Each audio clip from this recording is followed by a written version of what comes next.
நாம் தர்மத்தை ரட்சித்தால்தான் தர்ம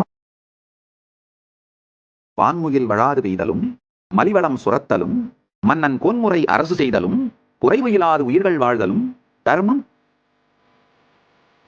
இந்த தொகையடியார் சம்பிரதாயம் ஓங்கி வளர எங்களால் ஆன எல்லா திருப்பணிகளையும் பரமசிவன் அருளாரே.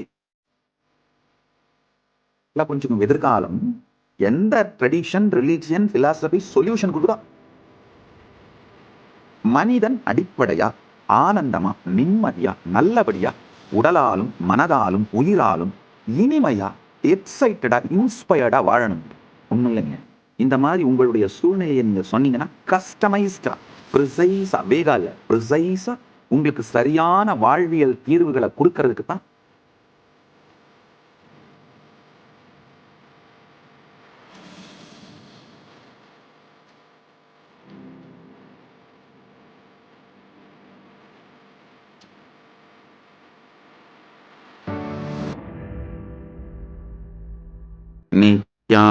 நித்யானந்தேஸ்வர பரமசிவ சமாரம்பாம்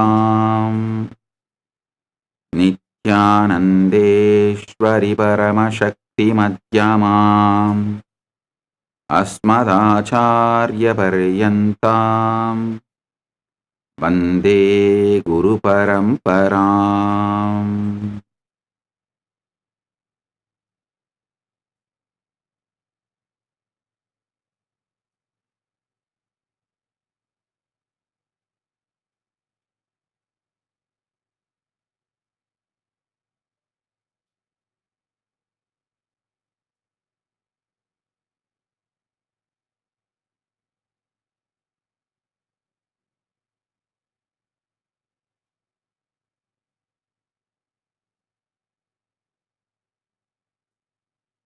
ஓம் ஓம் ஓம் சுப்பிரமணியோ.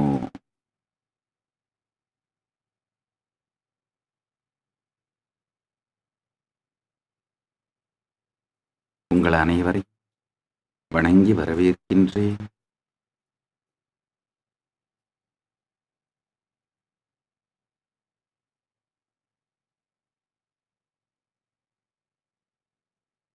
இந்த தைப்பூச நன்னாளிலே உலகம் முழுவதிலும் உள்ள எல்லா கைலாயங்களிலும் முருகப்பெருமானை கொண்டாடவும் வழிபடவும் அன்னை பராசக்தி முருகப்பெருமானுக்கு வேல் தந்த நிகழ்வை கொண்டாடி வேலை வழிபட்டு வேலவனையும் வழிபட்டு அன்னை பராசக்தியையும் வழிபட்டு முருகப்பெருமான் அருள் பெற்றிட சுப்பிரமணியக் கடவுளின் பேரருள் பெற்றிட உலகம் முழுவதிலும் இருக்கும் எல்லா கைலாயங்களிலும் ஒன்று கூடியிருக்கும் அன்பர்களையும் பக்தர்களையும் சீடர்களையும் கைலாசவாசிகளையும் இதயத்தாலும் இணையத்தாலும் இணைந்திருக்கும் அன்பர்கள், பக்தர்கள், சீடர்கள், பார்வையாளர்கள் உங்கள் அனைவரையும் வணங்கி வரவேற்கின்றேன். இந்த தைப்பூச நன்னாளிலே முருகப்பெருமானுடைய சுப்பிரமணிய பெருமானுடைய பேரருள் நம் எல்லோர் மீதும் பொழியட்டும். பரமாத்வைதத்தை சுவாமிநாதனாக முருகப்பெருமானே இருந்து நமக்கு அருளட்டும். சகல ஐஸ்வர்யங்களையும் சர்வ மங்களத்தையும் சுப்பிரமணிய பரம்பொருள் நம் எல்லோருக்கும் அளிக்கட்டும். நம் எல்லோர் உயிருளும் ஆன்மாவினுள்ளும் சுப்பிரமணிய பரம்பொருள் முழுமையாக வெளிப்பட்டு நம் எல்லோர் வாழ்விலும் எல்லா நலமும் அகத்திலும் இகத்திலும் பரத்திலும் உள்ளும் புறமும் பரமாத்வைதத்தை அனுபூதியாய் அடைந்து ஜீவன் முக்த வாழ்க்கை வாழ்ந்து வாழும் பொழுதே எல்லா நன்மையும் மங்களமும் பெற்று பேரானந்தத்தோடு ஆல்போல் தழைத்து அருகுபோல் வேரூன்றி மூங்கில் போல் சுற்றம் சூழ வாழையடி வாழ என வாழ்வாங்கு வாழ்வீர்களாக 16 பெற்று பெருவாழ்வு வாழ்வீர்களாக என்று ஆசீர்வதிக்கின்றேன். சுப்பிரமணிய பரம்பொருளின் பேரருள் நம் எல்லோர் மீதும் என்றென்றும் நிலைத்திருக்கட்டும். சுப்பிரமணியோம். ஓம் சுப்பிரமணியோம். ஓம் சுப்பிரமணியோம். ஓம் சுப்பிரமணியோம்.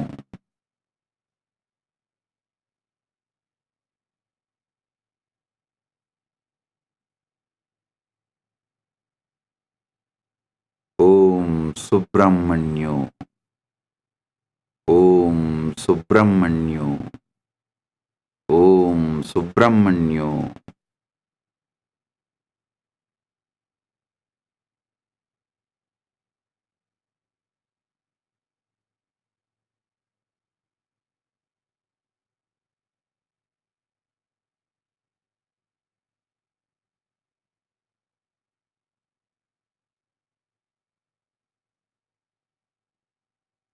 ஓம். ஓம். இன்று தைப்பூச நன்னாளில் வள்ளற்பெருமான் தைப்பூச ஜோதியாக அருட்பெருஞ்சோதி ஆண்டவர் வெளிப்பட்டு அருள் செய்யும் இந்த நன்னாளில் வள்ளற்பெருமான் காட்டிய அருட்பெருஞ்சோதி ஆண்டவர் பரம்பொருள் நம் எல்லோருக்கும் எல்லா நன்மைகளையும் அளித்து பரமாத்வைதத்தை அளித்து சர்வமங்களமும் அளிப்பாராக என்று அவரை பிரார்த்தித்து எல்லோரையும் ஆசீர்வதிக்கின்றேன்.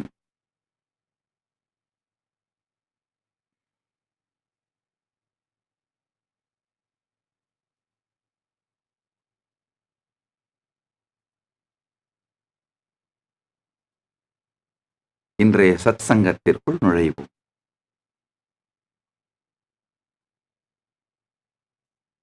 இருபத்தெட்டு நாட்கள்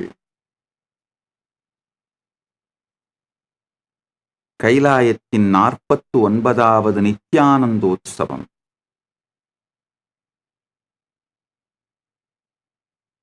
அவதார தின பிரம்மோத்சவத்தின் 28 நாட்கள் கதவைத்திற காற்று வரட்டும் தியான சத்சங்க ஞான ரசவாத நிகழ்வில் நான் பகிர்ந்து கொண்ட சத்தியங்கள் கருத்துக்கள் பற்றி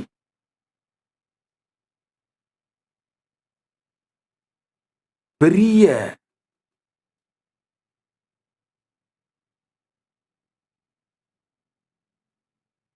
விவாத பிரதிவாத கேள்விகள் போன்ற அனைத்தும் உலகம் முழுவதிலும் முக்கியமாக ஆன்லைன்ல நடக்கின்றது. இதை நாங்கள் கைலாசால இருந்து கம்ப்ளீட்டா ஏஐ மூலமா இந்த சென்டிமெண்ட் அனலைசிஸ் பண்ணி உங்களுடைய கேள்விகளை எல்லாம் தொகுத்து, அதாவது ஒருத்தருடைய கேள்விக்கும் தனித்தனியா பதில் சொல்லாம, ஆனா எந்த தலைப்பை பற்றி நிறைய வாத பிரதிவாதங்கள் கமெண்ட்ஸ் வருதோ, கிளாரிஃபிகேஷன் வேணும்னு கேள்விகள் வருதோ, கொஸ்டின்ஸ் வருதோ, அதையெல்லாம் எடுத்து தொகுத்து அவைகளுக்கெல்லாம் விடையும் பதில்களும் கிளாரிஃபிகேஷன்ஸும் ஃபர்தர் டீட்டெயில்ஸும் இன்னைக்கு கொடுக்குறேன்.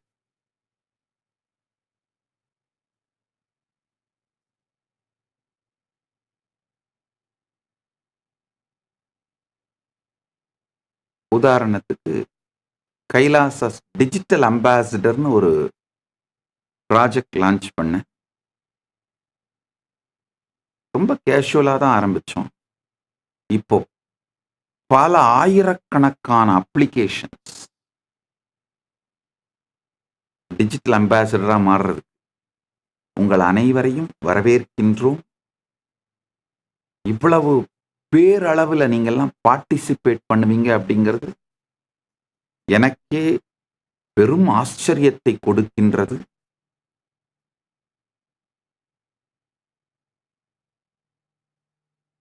ஆனா சந்தோஷத்தை அளிக்கின்றது. சந்தோஷம் கலந்த, சந்தோஷம் நிறைந்த ஆச்சரியத்தை அளிக்கின்றது. ஆனந்தமான ஆச்சரியத்தை அளிக்கின்றது.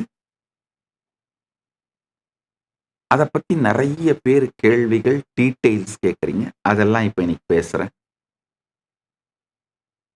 அடுத்து இந்த டீனேஜ் மேரேஜ் பற்றியும் லிவிங் டுகெதர் ரிலேஷன்ஷிப் பற்றியும் நிறைய கேள்விகள்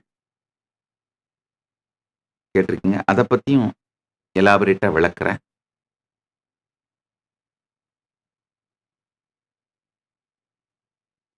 இந்த மாதிரி முக்கியமான கேள்விகள் அதை எல்லாத்தையும் ஒன்னொன்னா எடுத்து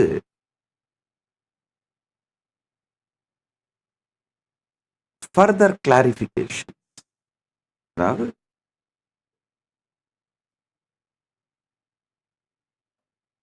உங்களுடைய கேள்விகளுக்கு பதிலும் ஃபர்தர் கிளாரிஃபிகேஷன்ஸ் இத இன்னைக்கு விரிவாகவும் விளக்கமாகவும் செய்து விடுகின்றேன். முதல்ல எடுக்க போற சப்ஜெக்ட் இந்த தொகையடியார்கள் சம்பிரதாயம் பத்தி எலாபரேட்டா பேசியிருந்தேன். 2-3 சத்சங்கங்கள்ல நிறைய பேர் நிறைய கேள்விகள், வேண்டுதல்கள், அதாவது வேண்டுகோள், இந்த ஹெல்ப் பண்ணுங்க அந்த ஹெல்ப் பண்ணுங்கன்னு வேண்டுகோள். இது மொத்தத்தை பத்தியும் ஒரு கிளியரான ஒரு அண்டர்ஸ்டாண்டிங், நான் சொல்ற லாஜிக் என்ன, லாஜிக் மூலமா என்ன காரணத்துக்காக இந்தந்த முடிவுகளை எடுக்கிறேன் அப்படிங்கிற ஒரு கிளாரிட்டி கொடுத்துட்றேன். நல்லா புரிஞ்சுக்கோங்க. முதல் விஷயம்,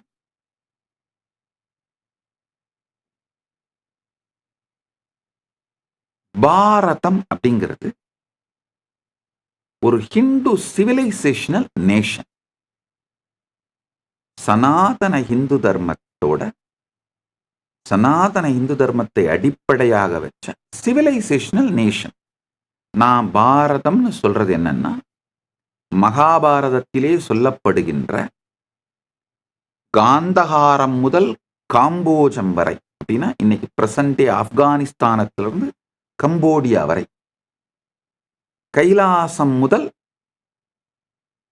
தென்னிலங்கை வரை,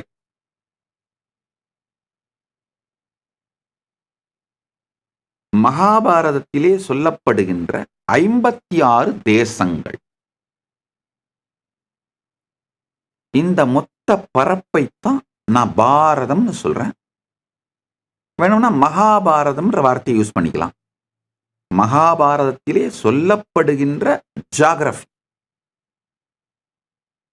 இந்த 56 தேசங்களும் சனாதன ஹிந்து சிவிலைசேஷனல் நேஷன்ஸ். இப்போ இது பொலிட்டிக்கலா வேற வேற டைம்ல வேற வேற பிராண்டா வேற வேற மாதிரி, சில நாடுகள் இஸ்லாமிய மதத்தை தழுவி, சில நாடுகள் பௌத்தத்தை தழுவி, சில நாடுகள் கிறிஸ்தவத்தை தழுவி, சில நாடுகள்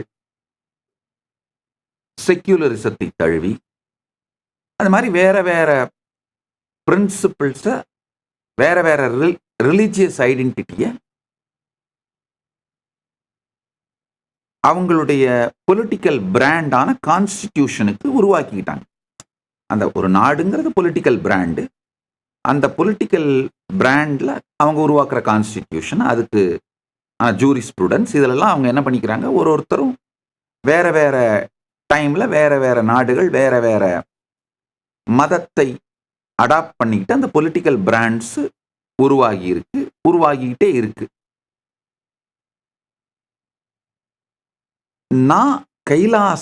நானும் கைலாசமும் இந்த சிவிலைசேஷனல் நேஷனான மகாபாரதத்தை ரெப்ரசன்ட் பண்றோம். நல்லா புரிஞ்சுக்கோங்க. இந்த சிவிலைசேஷனல் நேஷனை ஸ்ட்ரென்தன் பண்றது தான் கைலாசத்தோட குறிக்கோள். நல்லா புரிஞ்சுக்கோங்க. எந்த நாட்டோட உள்நாட்டு விவகாரத்திலும் தலையிட மாட்டோம், அரசியல் செய்ய மாட்டோம். ஆனால் இந்த சனாதன ஹிந்து சிவிலைசேஷனை ஸ்ட்ரென்தன் பண்றதுக்கான திருப்பணியை தொடர்ந்து செய்வோம். ஏன்னா இந்த சனாதன ஹிந்து சிவிலைசேஷன் ஸ்ட்ரென்தன் ஆச்சுனாதான் மனித இனம் அமைதியை நோக்கி செல்லும். அமைதி, ஆனந்தம், வளர்ச்சி இவைகளை அடிப்படையாக கொண்ட வாழ்க்கை மலரும். சனாதன ஹிந்து தர்மம் பரமசிவ பரம்பொருள் உலகத்திற்கு அளித்த மிகப்பெரிய நன்கொடை. அது வளர்ந்து ஓங்க வேண்டும். வான்முகில் வளாது பெய்க, மலிவளம் சுரக்க, மன்னன் கோன்முறை அரசு செய்க, குறைவிலாது உயிர்கள் வாழ்க.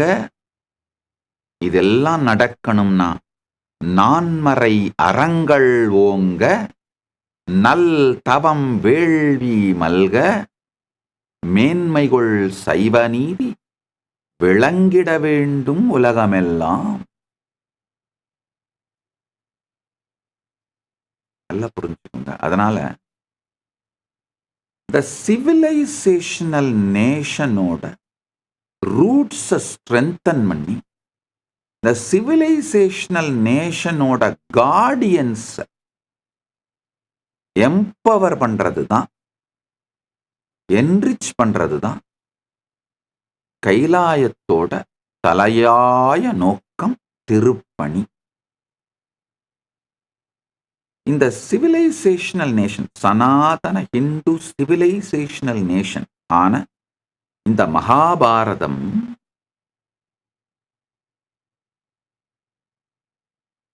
தமிழ் அகண்ட பாரதம்னு கூட சொல்லலாம். இல்ல மகாபாரதம்ன்ற வார்த்தை ரொம்ப நல்லா இருக்கு. காரணம் என்னன்னா, இந்த மகாபாரதத்துல தான் இந்த காந்தஹார் முதல் காம்போஜம் வரை, கைலாசம் முதல் தென்னிலங்கை வரை அந்த 56 தேசங்களை பற்றிய தெளிந்த குறிப்புகள் இருக்கின்றன. இந்த மகாபாரதம் சனாதன ஹிந்து சிவிலைசேஷனல் நேஷன். இதோட கார்டியன்ஸ் யாருன்னா இந்த தொகையடியார் சம்பிரதாயம்.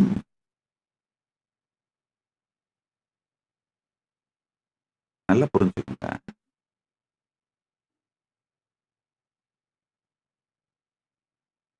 நம்ம எல்லாருமே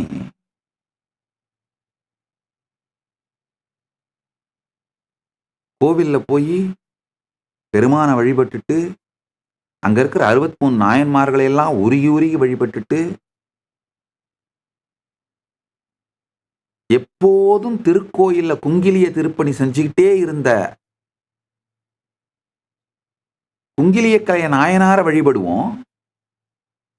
ஆனா இப்போ அதே திருக்கோயில்ல குங்கிலிய திருப்பணி பண்ற அவரை பார்த்து மட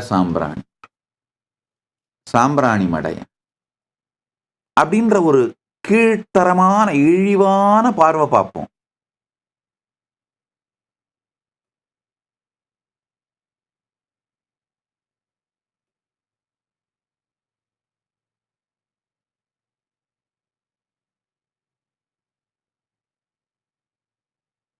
அந்த 63 திருமேனிகளோட கூடையே திருமேனியா இருக்கிற முப்போதும் திருமேனி தீண்டுவார விழுந்து விழுந்து கும்பிடுவோம்.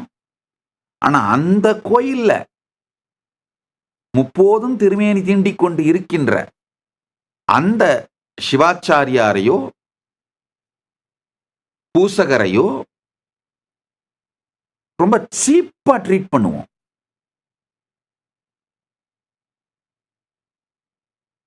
கொடுக்கிற காணிக்கையை கூட ஏதோ பிச்சை காசு கொடுக்கிற மாதிரி ட்ரீட் பண்ணுவோம்.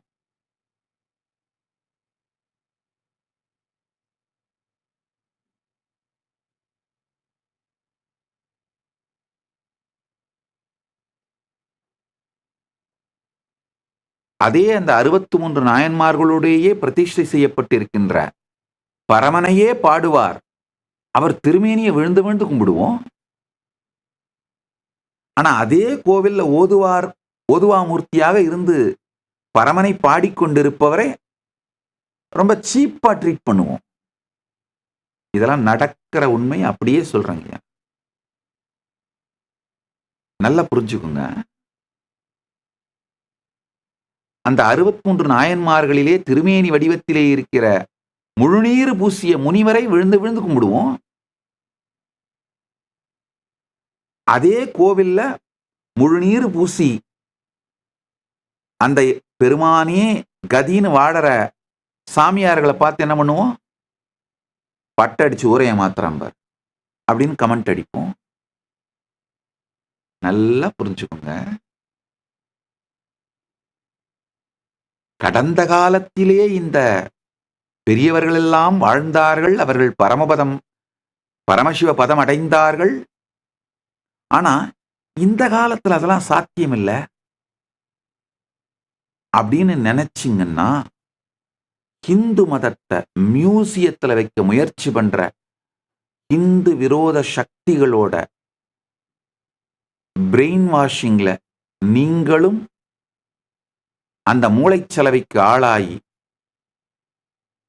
இந்து விரோத சக்திகளோட இராணுவத்திலே உங்களை அறியாமல் இணைத்துக் கொண்டீர்கள் என்பதை புரிந்து கொள்ளுங்கள்.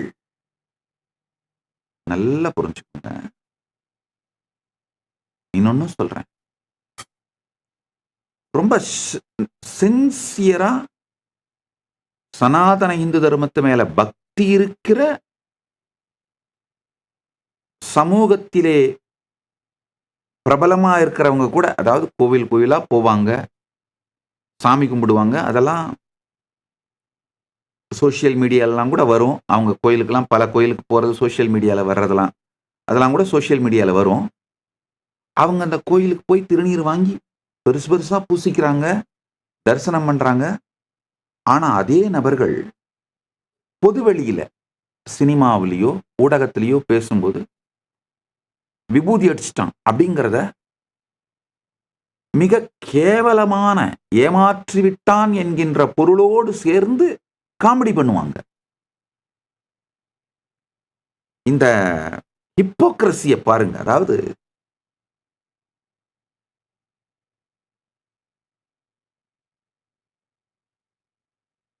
உணர்வு வீட்டில் திருட்டு, அந்த ஹிப்போக்ரசிக்கான சரியான டிரான்ஸ்லேஷன் வேர்டு உணர்வு வீட்டில் திருட்டு. உணர்வில் நேர்மையின்மை. இவங்க கோவிலா போவாங்க,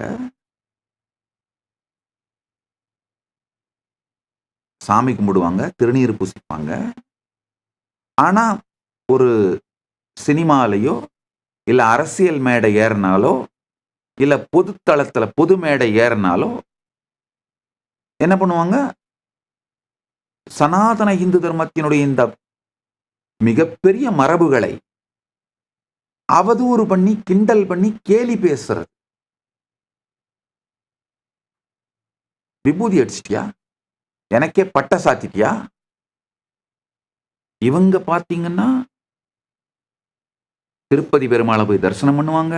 நான் இந்த கோயிலுக்கும் போக மாட்டாங்க, அவதூறும் பண்ணுவாங்க. அந்த ஹேட் ஸ்பீச் கும்பல் அது தனி, நான் அதை பத்தி பேசல. இப்ப நான் அதை பத்தி பேசல. கோவிலுக்கும் போக மாட்டாங்க, சனாதன இந்து தர்மத்தை அவதூறு பண்ணுவாங்க, அந்த ஹேட் ஸ்பீச் கும்பல் அது கம்ப்ளீட்டா தனி. நான் இப்போ ஹிப்போகிரிட்டிக்கல் கும்பலை பத்தி தான் பேசுறேன். ஹிப்போகிரிட்டிக்கல் கும்பல் யாருன்னா, இவங்க கோயிலுக்கு போவாங்க, நல்ல வெளிப்படையா கோயிலுக்கு போவாங்க. அந்த கோயிலுக்கு போற வீடியோ, நியூஸ் இதெல்லாம் சோசியல் மீடியால வரும். வெளிப்படையா அவங்க தங்களை பக்தர்கள் தான் அறிவிச்சுப்பாங்க.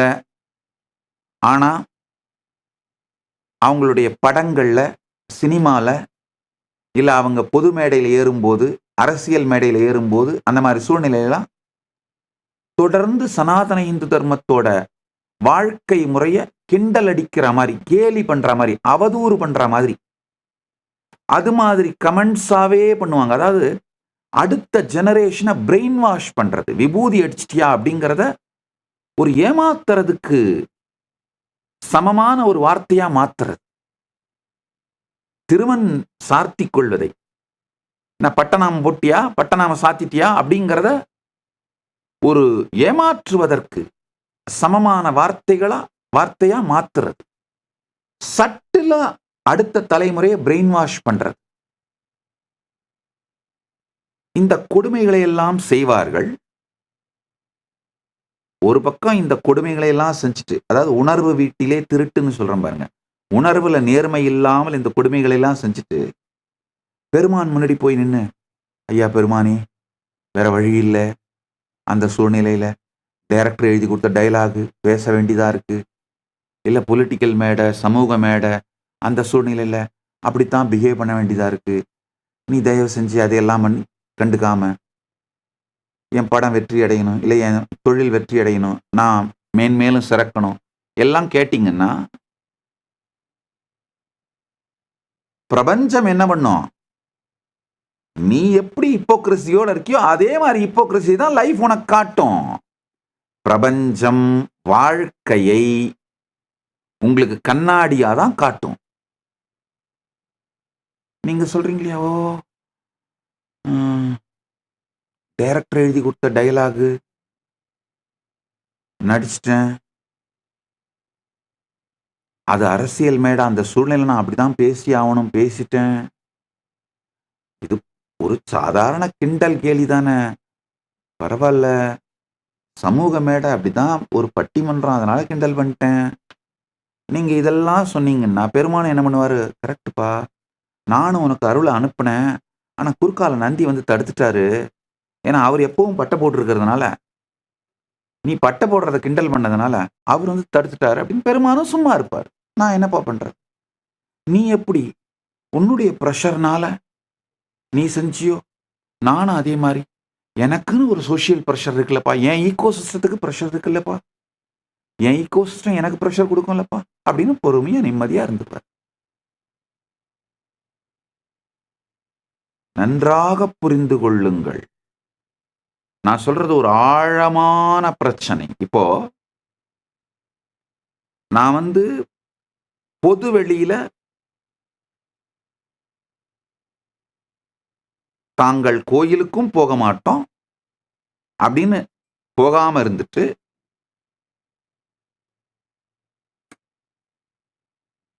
தெளிவா ஹிந்து விரோதிகள் அப்படின்னு தங்களை காட்டிக்கிட்டு இந்து மதத்தை அவதூறு பண்ற, சனாதன இந்து தர்மத்தை அவதூறு செய்கின்ற அந்த விரோதிகள், இந்த ஹேட் ஸ்பீச் பண்ற அந்த அவங்கள பத்தி நான் இப்ப பேசல. நல்லா புரிஞ்சுக்கோங்க. நான் திரும்ப திரும்ப சொல்றேன். நான் இப்ப யாரை பத்தி பேசுறேன்னா, ஹிப்போக்ரைட்ஸ், உணர்விலே நேர்மை இல்லாதவர்கள். கோவிலுக்கு போவாங்க, தொகையடியார்களே 63 நாயன்மார்களை வழிபடுவாங்க, தொகையடியார்களை கூட வழிபடுவாங்க. ஆனா அந்த தொகையடியார்களோட அந்த சம்பிரதாயத்துல இப்ப வாழறவங்கள அவதூறு பேசுவாங்க.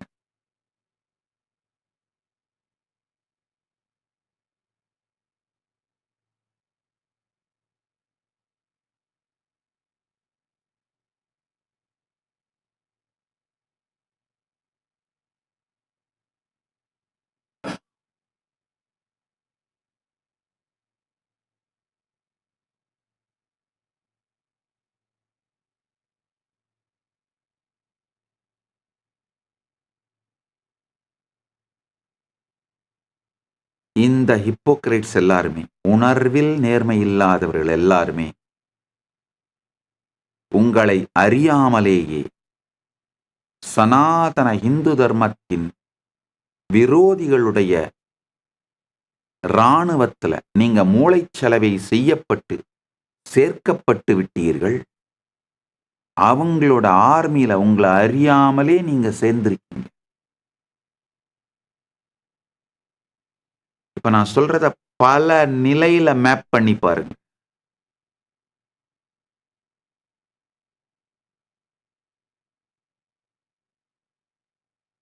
பல நிலையில மேப் பண்ணி பார்க்கலாம். நான் ஓரிரண்டு உதாரணங்களை தான் சொல்றேன். இதை கொஞ்சம் ஆழமா பல நிலையில மேப் பண்ணி பாருங்க.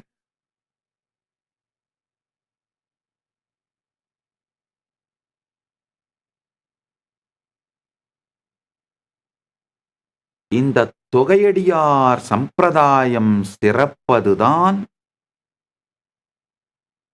சனாதன இந்து தர்மம் உயிரோடு இருக்கவும், உலகத்திற்கு சனாதன இந்து தர்மம் கொடுக்க வேண்டிய நன்கொடைகளையெல்லாம் கொடுப்பதற்கும் ஆன ஒரு அடிப்படை ஆணி வேர். நல்லா புரிஞ்சுக்குங்க. கோயில் குடிகள் கோயிலை சார்ந்து தங்கள் வாழ்க்கையை அமைத்துக் கொண்ட, கோயிலே தங்கள் வாழ்க்கை கோயில் அப்படின்னு வாழற அத்துணை பேருமே தொகையடியார் சம்பிரதாயம் தான். நான் கொஞ்சம் எக்ஸ்பேண்ட் பண்றேன். இந்த தொகையடியார் சம்பிரதாயத்தை கொஞ்சம் எக்ஸ்பேண்ட் பண்ணி சொல்றேன். பாரம்பரியமா பல கல்வெட்டுக்கள், பழைய ஓலைச்சுவடிகள், நூல்கள், பழைய டாக்குமெண்ட்ஸ் எல்லாம் ஆராயும் பொழுது ஆதி சைவர்கள் 5 கோத்திரம், அதாவது 5 வம்சம், 5 அந்த ஒரு வம்சத்துக்குள்ளேயும் 5 கோத்திரங்கள்.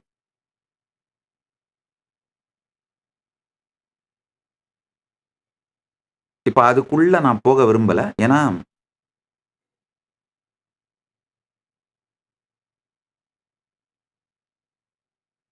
உண்மையிலே இந்த தொகையடியார் வம்சம், தொகையடியார் சம்பிரதாயம் ஜாதிகளுக்கெல்லாம் அப்பாற்பட்டது. எல்லா குலத்தவரும் இதோட பாகமா இருக்காங்க. அதனால் நான் இந்த இப்போ ஜாதிகள் சார்ந்த டெஃபினேஷனுக்குள்ள போக விரும்பல. யாரெல்லாம் ஆலயமே தங்கள் வாழ்க்கைன்னு இருக்காங்களோ அவங்க அத்தனை பேரும், அதாவது ஆலயத்துல சாதாரண பணின்னு நீங்க நினைக்கிற அந்த பெருக்கி கூட்டி தூய்மைப்படுத்துற அதுல துவங்கி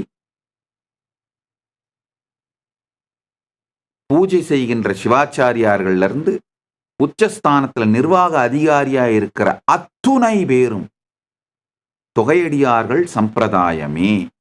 இன்னொரு விளக்கத்தையும் சொல்லிடுறேன். கோவில் அரசாங்கத்தோட கட்டுப்பாட்டுல இருக்கணுமா இருக்கக்கூடாதா, HRNC இருக்கணுமா இருக்கக்கூடாதான்றதெல்லாம் உங்க உள்நாட்டு பிரச்சனை. அதுலெல்லாம் நான் தலையிட மாட்டேன். அந்த வாத விவாதங்கள் டிபேட்டுக்குள்ளலாம் நான் போகவே மாட்டேன். இப்ப யார் இருக்காங்களோ கோயிலை நடத்துறாங்களோ அவங்க எல்லாருமே எங்களுக்கு தொகையடியார்கள் தான்.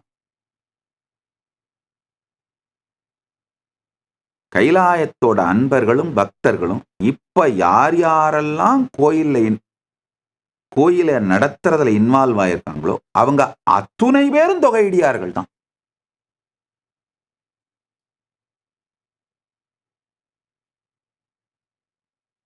நல்லா புரிச்சுக்குங்க. ஒரு காவலர்கள், ஒரு காவல் துறை சார்ந்த அன்பர்கள், அவங்க கூட கோயில்ல டெபுடேஷன் இருந்து, கோயில்ல கிரவுட் கண்ட்ரோலுக்காக, கோயில் டெபுடேஷனுக்காக வந்திருக்காங்கன்னா கோயில் சேவை செய்யும் பொழுது அவங்களும் தொகையடியார்கள் தான். கோயிலை விட்டு வெளியில போய் வேற அவங்க டெபுடேஷன்ல இருக்கும்போது அவங்க தொகையடியார்கள் நான் சொல்லல. காவல்துறை சேர்ந்த அன்பர்கள் கூட நிறைய கோவில்கள்ல பார்த்தீங்கன்னா, ஆண் காவலர்கள், பெண் காவலர்கள்லாம் கோவில்ல மக்கள் கூட்டம் அதிகமா இருக்கும்போது அவங்கள கட்டுப்படுத்துறதுக்கு கிரவுட் கண்ட்ரோலுக்காக இல்ல பாதுகாப்புக்காகலாம் டெபுடேஷனுக்கு வந்திருப்பாங்க. கோயில் வேலையில டெபுடேஷன்ல இருக்கும் பொழுது அவங்களுமே தொகையடியார்கள் தான். சிவாச்சாரியார், குருக்கள், பட்டர், அர்ச்சகர், தர்மகர்த்தா, கணக்கு பிள்ளை, ஸ்தபதி, சீர்பாதங்கள், தீர்த்தக்காரர்கள், தீபக்காரர்கள், ஓதுவார், வேதபாராயண கோஷ்டி, பரிச்சாரகர், நாதஸ்வரம், தவில் இதை வாசிக்கிறவங்க, திருக்கைலாய வாத்தியம் வாசிக்கிறவங்க. இதுக்கு மேல இன்னொரு படி போய் சொல்றேங்க. அடுத்தது கோவிலை சுற்றி தங்களுடைய வாழ்வாதாரத்தை அமைத்துக் கொண்டு அங்க கடை வைத்திருப்பவர்கள் உட்பட அவங்க எல்லாருமே தொகையடியார்கள் தான். நல்லா புரிஞ்சுக்கோங்க. கோவிலை சுத்தி கடை வச்சிருக்கவங்க எல்லாம் காலி பண்ணிட்டு போயிட்டாங்கன்னா அந்த கோயில் எவ்வளவு வெறிச்சுன்னு இருக்குன்னு உங்களுக்கு தெரியாது, எனக்கு தெரியும். கோயிலை சுற்றி தங்களுடைய வாழ்வாதாரத்துக்காக கடை வச்சிருக்கவங்க கூட ஒரு விதத்துல கோயிலுடைய வளர்ச்சியின் பாகமாக கோயில் உயிரோட இருக்கிறதுக்கான ஒரு காரணமாக இருக்கிறார்கள். ஏன்னா அவங்களுக்கு அவங்க வாழ்க்கை கோவில், கோயில் தான் அவங்க வாழ்க்கை. இவங்க எல்லாருமே டைரக்டாவோ இன்டைரக்டாவோ கோவிலுக்கு உயிர் கொடுப்பவர்களே. அதனால ஆலயத்திலும் ஆலயத்தை சுற்றி அந்த யூசுவலா நம்ம பெரிய கோவில்கள் எல்லாம் 7 பிரகாரமா இருக்கும். கொஞ்சம் சின்ன கோவில்கள்னா 5 பிரகாரமா இருக்கும். அதை விட சிறிய கோவில்கள்னா 3 பிரகாரமா இருக்கும். அந்த சப்த பிரகாரங்களிலே சிறு சிறு கடைகள் நடத்தி வியாபாரம் செய்கின்றவர்கள் கூட ஆலயம் சார்ந்த பொருட்களை விற்கின்ற, ஆலயத்துல பூஜை பண்றதுக்காக பூஜை பொருள் விற்கிறாங்க இல்லையா அவங்க, இல்ல ஆலயத்துக்கு வர்ற மக்கள் வாங்குறதுக்காக வியாபாரம் செய்கிற துணி மற்ற எல்லா வியாபாரங்கள் செய்கிறவர்களும் கூட. ஏன்னா அவங்க வியாபாரம் ஆலயம் சார்ந்தது. ஆலயத்துக்கு மக்கள் வந்தாதான் இவங்களுடைய வியாபாரம் வணிகம் விருத்தி அடையும். ஸோ நேச்சுரலா அவங்க ஆலயம் நல்லா இருக்கணும்னு தான் நினைப்பாங்க.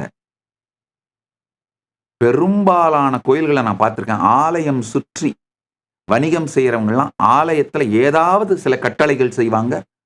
இஸ்லாமியர்கள் உட்பட நான் கவனிச்சிருக்கேன்.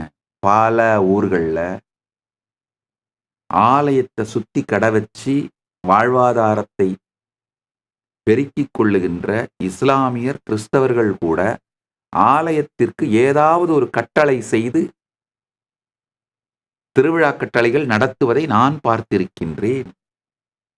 அதனால ஆலயத்தை சுற்றி கடை வைத்திருப்பவர்கள் எல்லாரும் கூட தொகையடியார் வம்சம்னு தான் நான்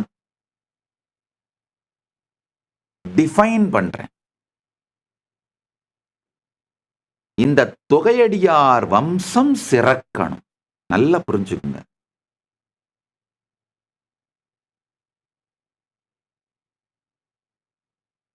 இந்த தொகையடியார் வம்சம்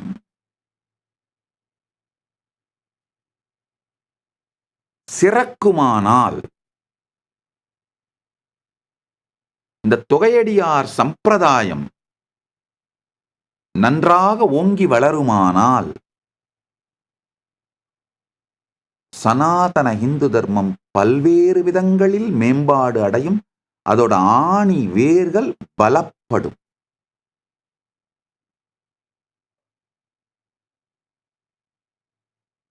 நான் இப்ப சொல்றது ஒரு பரந்த விரிந்த ஆனா தெளிவான நேர்மையான விஷன், பார்வை.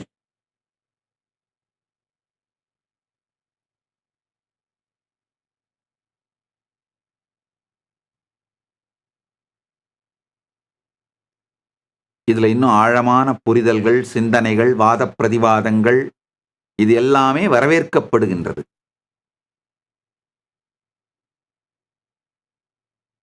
என்னுடைய நோக்கம் என்னன்னா, குறைந்தபட்சம் 1% ஆஃப் த பாப்புலேஷன், அதாவது அந்த ஊரோட 1% ஆஃப் த பாப்புலேஷன் வேறு எந்த வேலையிலும் ஈடுபடாமல் முழு நேரமும் தொகையடியார் திருக்கூட்டமாக வாழ வேண்டும்.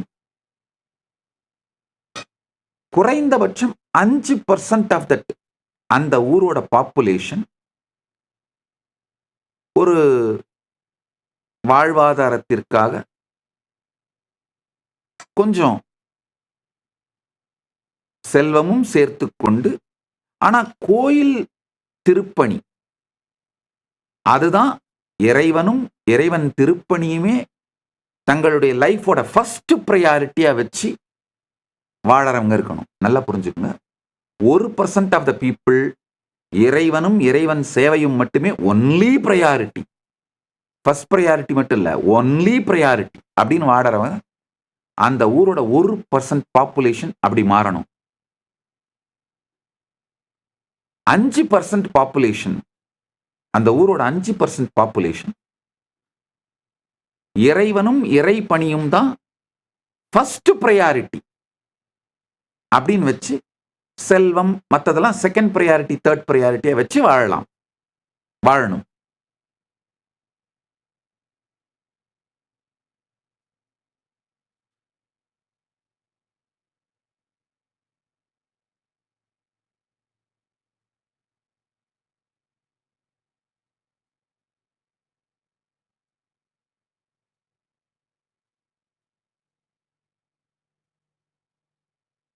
பத்து பர்சன்ட் ஆஃப் த பாப்புலேஷன், ஆழ்ந்து கேளுங்க, 10% ஆஃப் த பாப்புலேஷன் கோவில் சார்ந்த வணிகங்கள் செய்து கொண்டு வாழ வேண்டும்.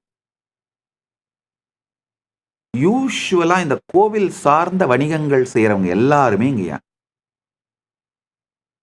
பெரும்பாலானவர்கள் தங்களுடைய வருமானத்துல ஒரு பங்கை அந்த ஆலயத்தினுடைய வளர்ச்சிக்கும் நன்மைக்கும் விருத்திக்கும் நன்கொடை அளிப்பதை நான் பார்த்திருக்கேன். அந்த மாதிரி பழக்கத்தை நாம பில்ட் பண்ணி என்கரேஜ் பண்ணி ஒரு 10% ஆஃப் த பாப்புலேஷன் அந்த ஆலயம் சார்ந்த வணிகங்களை, ஆலயத்தை சுத்தி கடை வச்சுக்கிறது, அது என்ன வேணா கடையா இருக்கலாம், வியாபாரமா இருக்கலாம், வச்சு நடத்திக்கணும். அவங்க வருமானத்துல ஏதோ ஒரு பாகத்தை மகம கொடுக்கறதுன்னு சொல்லுவோம். அந்த ஆலயத்தினுடைய வளர்ச்சிக்காக, திருப்பணிக்காக செலவு பண்ணி வாழறது. இது மாதிரி ஸ்ட்ரக்சர் அமைஞ்சிட்டா சனாதன இந்து தர்மம் மிகப்பெரிய மறுமலர்ச்சி அடைந்து அது செய்ய வேண்டிய மிகப்பெரிய திருப்பணியை செய்யும். தர்மோ ரக்ஷதி ரக்ஷிதக, நாம் தர்மத்தை காக்க தர்மம் நம்மை காக்கும். அந்த ஈகோ சிஸ்டம் உருவாயிடுங்க. அந்த கம்ப்ளீட் ஈகோ சிஸ்டம் உருவாயிடும். நான் சொல்றது அத்தனையும் வெறும் எக்கானமி சார்ந்தது கிடையாது. சேக்ரெட் சென்டிமெண்ட் அடிப்படையா வச்சு, பக்தி, ஞானம், ஸ்ரத்தை இதை அடிப்படையாக கொண்ட டெம்பிள் எக்கானமி. நல்லா புரிஞ்சுக்கோங்க.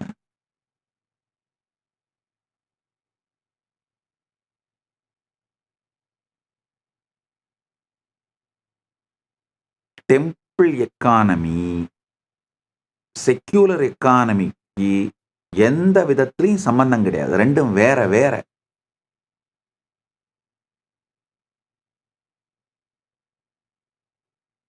இது வேற, அது வேற. ஏன்னா டெம்பிள் அத்தனையுமே ஆழமான டீப்பான சேக்ரெட் சென்டிமெண்ட் சார்ந்தது.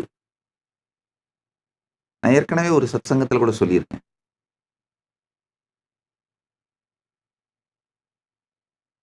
ஐயா, இந்த தங்கம், இந்த வெள்ளி இதுக்கெல்லாம் எக்கனாமிக்கல் மார்க்கெட் வேல்யூ கிடையாது. காரணம் என்னன்னா பெருமானுக்காக பக்தர்கள் பக்தியோடு அழித்து விட்டார்கள்.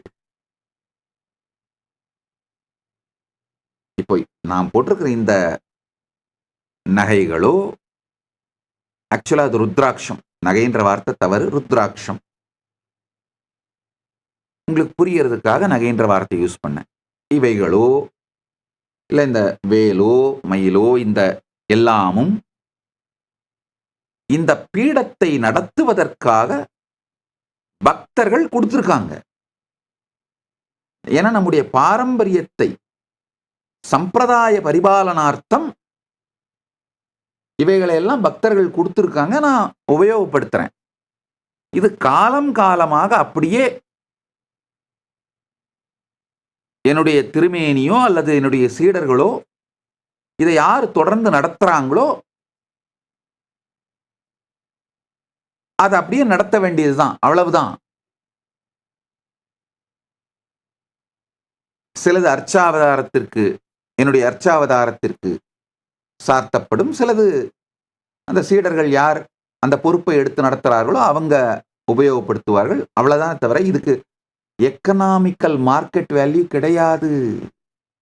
இதை விற்கவோ வாங்கவோ முடியாது. அதை நல்லா புரிஞ்சுக்கோங்க. ஏன்னா இதுல அந்த பக்தர்களோட சேக்ரட் சென்டிமெண்ட் கனெக்ட் ஆயிருக்கு, அசோசியேட் ஆயிருக்கு. அவர்களுடைய உணர்வும் கர்மமும் சேர்ந்து கனெக்ட் ஆயிருக்கு. நல்லா புரிஞ்சுக்கோங்க. பல நேரத்துல நான் சொல்லுவேன், அப்பா சாமி போட்டிருக்கிற காசு மாலையெல்லாம் யார் யாருடைய காமாலையோ உங்களுக்கு தெரியாது. அவர்கள் பிரார்த்தனை செய்து அவர்களுடைய குருபக்தியினாலே ஸ்ரத்தையினாலே பெருமான் வெளிப்பட்டு அவர்களுக்கு உடல் நலம் கொடுத்து மனநலம் கொடுத்து உயிர் வளம் கொடுத்து ஞானம் கொடுத்ததனால் அவர்கள் கொண்டு வந்து செலுத்துகின்ற காணிக்கைகள், அதுல அவங்களுடைய ஆழமான பக்தி ஸ்ரத்தை சேக்ரட் சென்டிமெண்ட்ஸ் பிளஸ் அந்த கர்மம் எல்லாம் இருக்கு.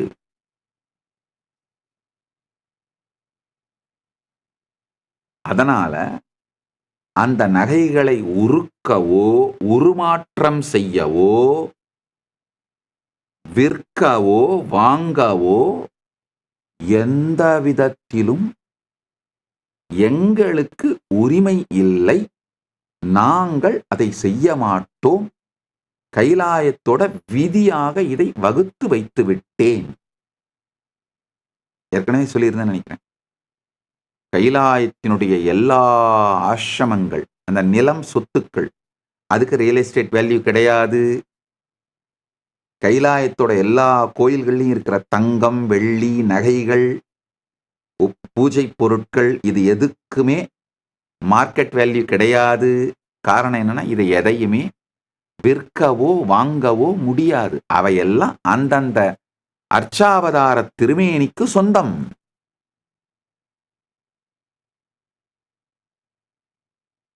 அந்த அர்ச்சாவதார திருமேனி வழிபாடு செய்யப்படுவதற்கும் அந்த பிலாசபி அட்மினிஸ்டர் பண்றதுக்கும் என்ரிச் பண்றதுக்கும் எக்ஸ்பேண்ட் பண்றதுக்கும் மட்டும்தான் அதெல்லாம் யூஸ் பண்ண முடியும். இந்த டெம்பிள் எக்கானமி பத்தி நல்லா புரிஞ்சுக்கோங்க. புரிஞ்சுக்கிட்டீங்கன்னா தான் இந்த தொகையடியார் வம்சத்தை பத்தி நான் ஏன் இவ்வளோ அட்டென்ஷன் கொடுக்குறேன்னு புரிஞ்சுக்க முடியும். நல்லா புரிஞ்சுக்கோங்க.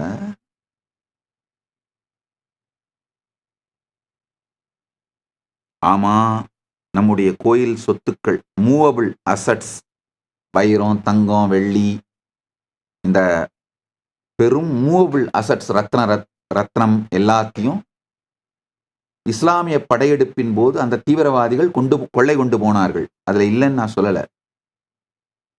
அடுத்து இம்மூவபிள் அசட்ஸ் லேண்டு இதெல்லாம் பிரித்தானிய கிறிஸ்தவ காலனி ஆதிக்கம், கொடுங்கோலர்கள் அவர்கள் கொள்ளையடித்தார்கள். எடுத்துக்கொண்டார்கள், இல்லைன்னு நான் சொல்லல. ஆனா அதை பத்தி இப்ப பேசினா கூட, வரலாற்றுல நடந்த கொடுமையை சொன்னா கூட வாயிலேயே அடிக்கிறாங்க, வாயிலேயே வெட்டுறாங்க. அதுதான் நிஜம், அதையும் நான் மறுக்கவில்லை. ஆனால் இந்த சூழ்நிலை எல்லாமே உண்மை என்றாலும் கூட இதுக்கு தீர்வு காணாம சும்மா இருக்க முடியாது. அதனால தொகையடியார் வம்சம் சிறக்க வைப்பதுதான் நாம செய்ய வேண்டிய முதல் செயல். தொகையடியார் வம்சத்தை சிறக்க வைக்கின்ற திருப்பணியை நாம செஞ்சோம்னாலே அட்லீஸ்ட் அடுத்த 10 ஆண்டுகளுக்குள் ஒரு மிகப்பெரிய மறுமலர்ச்சி, சனாதன இந்து தர்ம மறுமலர்ச்சியை நம்மால செய்ய முடியும்னு நான் ஆழமா நம்புறேன். பரமசிவன் அருளால நாம் செய்வோம். இதை கொஞ்சம் ஆழமா புரிஞ்சுக்குங்க. நான் ரொம்ப ஒரு வார்த்தையும் கேர்ஃபுல்லா பேசுறேன். ஏன்னா நான் இப்ப எந்த எல்லையில இருக்கேன்னா, உங்க எந்த நாட்டோட உள்நாட்டு விவகாரங்களையும் நான் தலையிடக்கூடாது. ஆனா சனாதன இந்து தர்ம சிவிலைசேஷனல் நேஷனை ரிவைவ் பண்ணணும், ஸ்ட்ரென்தன் பண்ணணும், ஃபிளரிஷ் பண்ணணும், என்ரிச் பண்ணணும், எம்பவர் பண்ணணும், எக்ஸ்பேண்ட் பண்ணணும். அதனால என்னுடைய எல்லையை கவனத்தில் கொண்டு ஒவ்வொரு வார்த்தையா நான் பேசுறதுனால தான் பொறுமையா யோசிச்சு என் வார்த்தைகளை செதுக்கி சொல்லிக் கொண்டிருக்கிறேன்.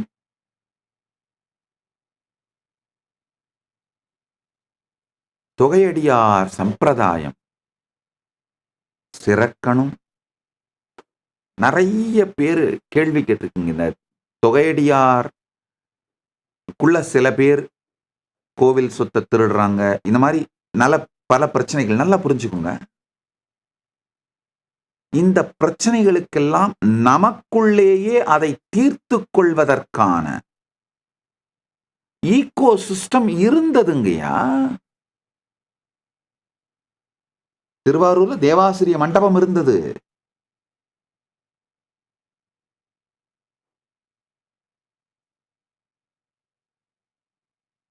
எல்லா ஆலயங்கள்லையுமே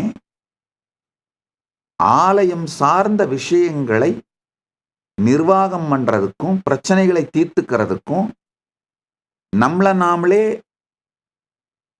நெறிப்படுத்திக் கொள்வதற்கும் மனுதர்ம சாஸ்திரத்தை சார்ந்த அந்தந்த கோவில்களுடைய ஆகமங்கள் பிளஸ் ஜூரிஸ்ப்ரூடன்ஸ் இது எல்லாமே தெளிவா இருந்தது. இவைகளையெல்லாம் மீண்டும் புனரமைக்க வேண்டியது நம்முடைய திருப்பணிதான். நாம தான் பண்ணணும். ஆலயத்திற்கு சென்று வழிபடணும், தொகையடியார்கள் சம்பிரதாயம் விருத்தியடைய எல்லாம் பண்ணணும். அதே மாதிரி ஆலயம் அந்த பிரின்சிபிளுக்கு இன்டெகிரிட்டியோட நடக்குதான்னு தொடர்ந்து மானிட்டர் பண்றது, அதற்கான செயல்களை செய்வதும் செய்தாக வேண்டும். ஆலயங்கள் முறையா நடக்கிறது, தேவையான செயல்களை எல்லாம் செய்கின்ற எல்லோரும்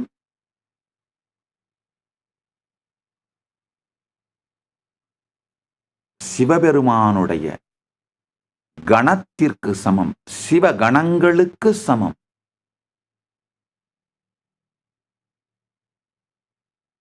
ஏன்னா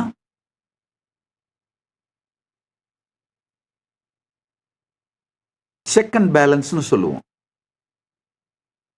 ஒவ்வொருவருக்கும் உரிய மரியாதை அளிக்கப்பட வேண்டும். அவர்கள் அந்த பொறுப்பை முறையாக நிகழ்த்துவதற்கான பயிற்சிகள் அளிக்கப்பட வேண்டும்.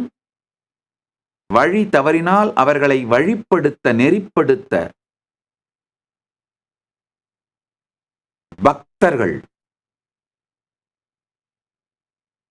இருக்க வேண்டும். அவர்கள் நெறிப்படுத்தப்பட வேண்டும். இது எல்லாமே நடக்கணுமே தவிர எங்கேயோ ஒரு இடத்துல 1-2 பிரச்சனைன்றதுக்காக இந்த ஈகோ சிஸ்டத்தையே அழிப்பதை அனுமதிக்க கூடாது.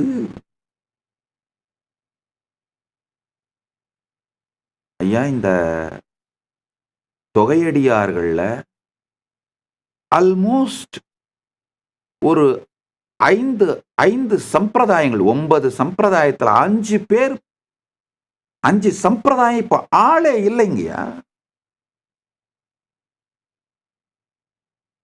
இந்த பரமனையே பாடுவார் சம்பிரதாயத்துல பெருமானை பாடுவதும் பெருமான் திருமுன் திருநடம் செய்வதும் ஆய கலைகளையெல்லாம் ஆலயங்களை மையமாக வைத்து உயிரோடு வைத்திருந்த ருத்ரகணிகைகள் சம்பிரதாயம்,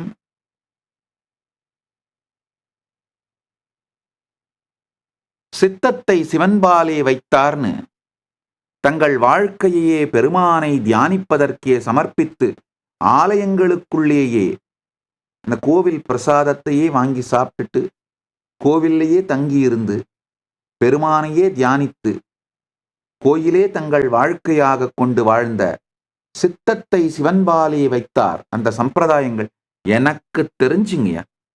நான் வளர்ந்து வாழ்ந்தவரை நான் பெரும்பாலான நேரத்தில் கோவில்லையே தான் வாழ்ந்தேன். கோவில்லையே வாழ்ந்த, இரவு தங்குவது உட்பட கோயிலுக்குள்ளேயே இருந்த லாஸ்ட் ஜெனரேஷன் நாங்க தான் நினைக்கிறேன். 1995 வரைக்கும் நான் சொல்றேன். 50 சாதுக்கள் சித்தத்தை சிவன்பாலே வைத்தார் அண்ணாமலையார் ஆலயத்துக்குள்ள தங்கி இருந்தாங்க. எனக்கு தெரியும். அதுக்கு பிறகு வேறு வேறு காரணங்களாலே அது என்னென்னலாம் அதுல நுழைய விரும்பல. எல்லாரும் மொத்தமாக வெளியேற்றப்பட்டார்கள். அந்த சம்பிரதாயம் இல்லாமல் போனது. இப்போ 50 பேர் குறைந்தபட்சம் எனக்கு தெரிஞ்சு என்னால சொல்ல முடியும். திருமஞ்சன கோபுரத்துக்கு உட்பக்கம் ஒரு மௌன சாது இருந்தார். திருமஞ்சன கோபுரத்துக்கு உட்பக்கம் இருக்கிற தெற்கு கட்டை கோபுரத்துல நாராயண சுவாமின்னு ஒருத்தர் மௌனம் மற்றும் உணவில்லாமல் வாழ்ந்த நிராகாரி ஒரு சித்தர் இருந்தார். அமாவாசை மண்டபத்துல 2 பேர் இருந்தாங்க. அமாவாசை மாதப்பிறப்பு மண்டபத்துல 2 பேர் இருந்தாங்க. கிருத்திகை மண்டபத்துல 3 பேர் இருந்தாங்க. மாதப்பிறப்பு மண்டபத்துக்கு பக்கத்துல அடிமுடி காணாத சந்நிதின்னு ஒரு சந்நிதி இருக்கும். அப்புறம் பெரும் அண்ணாமலையார் பாதம் இருக்கும். அங்க 3 சன்னியாசிகள் இருந்தாங்க. என்னால லிஸ்ட் போட்டு சொல்ல முடியும்.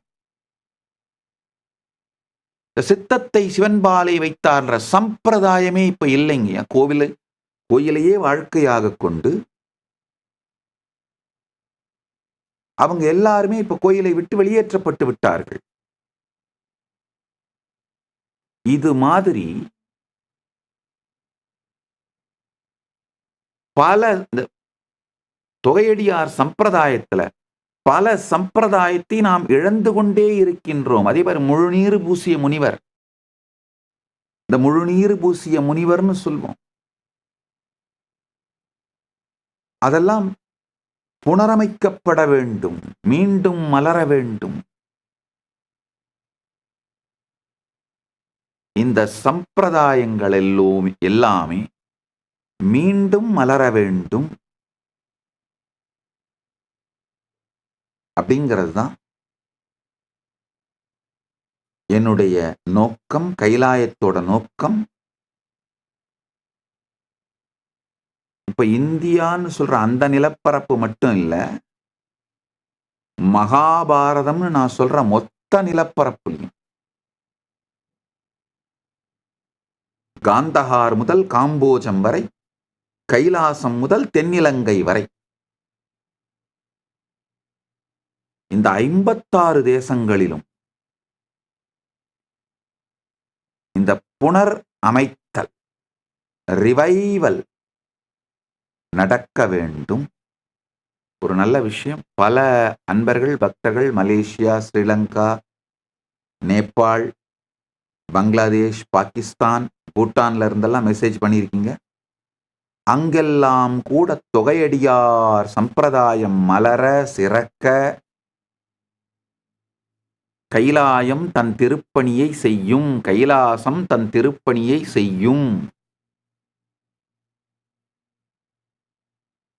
இது ஒரு 25 ஆர்கனைஸ்டு செக்டரா பண்ணியிருக்கோங்க. அதாவது இந்த தொகையடியார்களாக முழுநேரம் மாறி வேறு எந்த ப்ரையாரிட்டி இல்லாம இதை ஒன்லி ப்ரையாரிட்டியா வச்சுட்டு வாழறவங்க அத்தனை பேருக்கும் மெடிக்கல் இன்சூரன்ஸ், சர்வைவல், அவங்களுடைய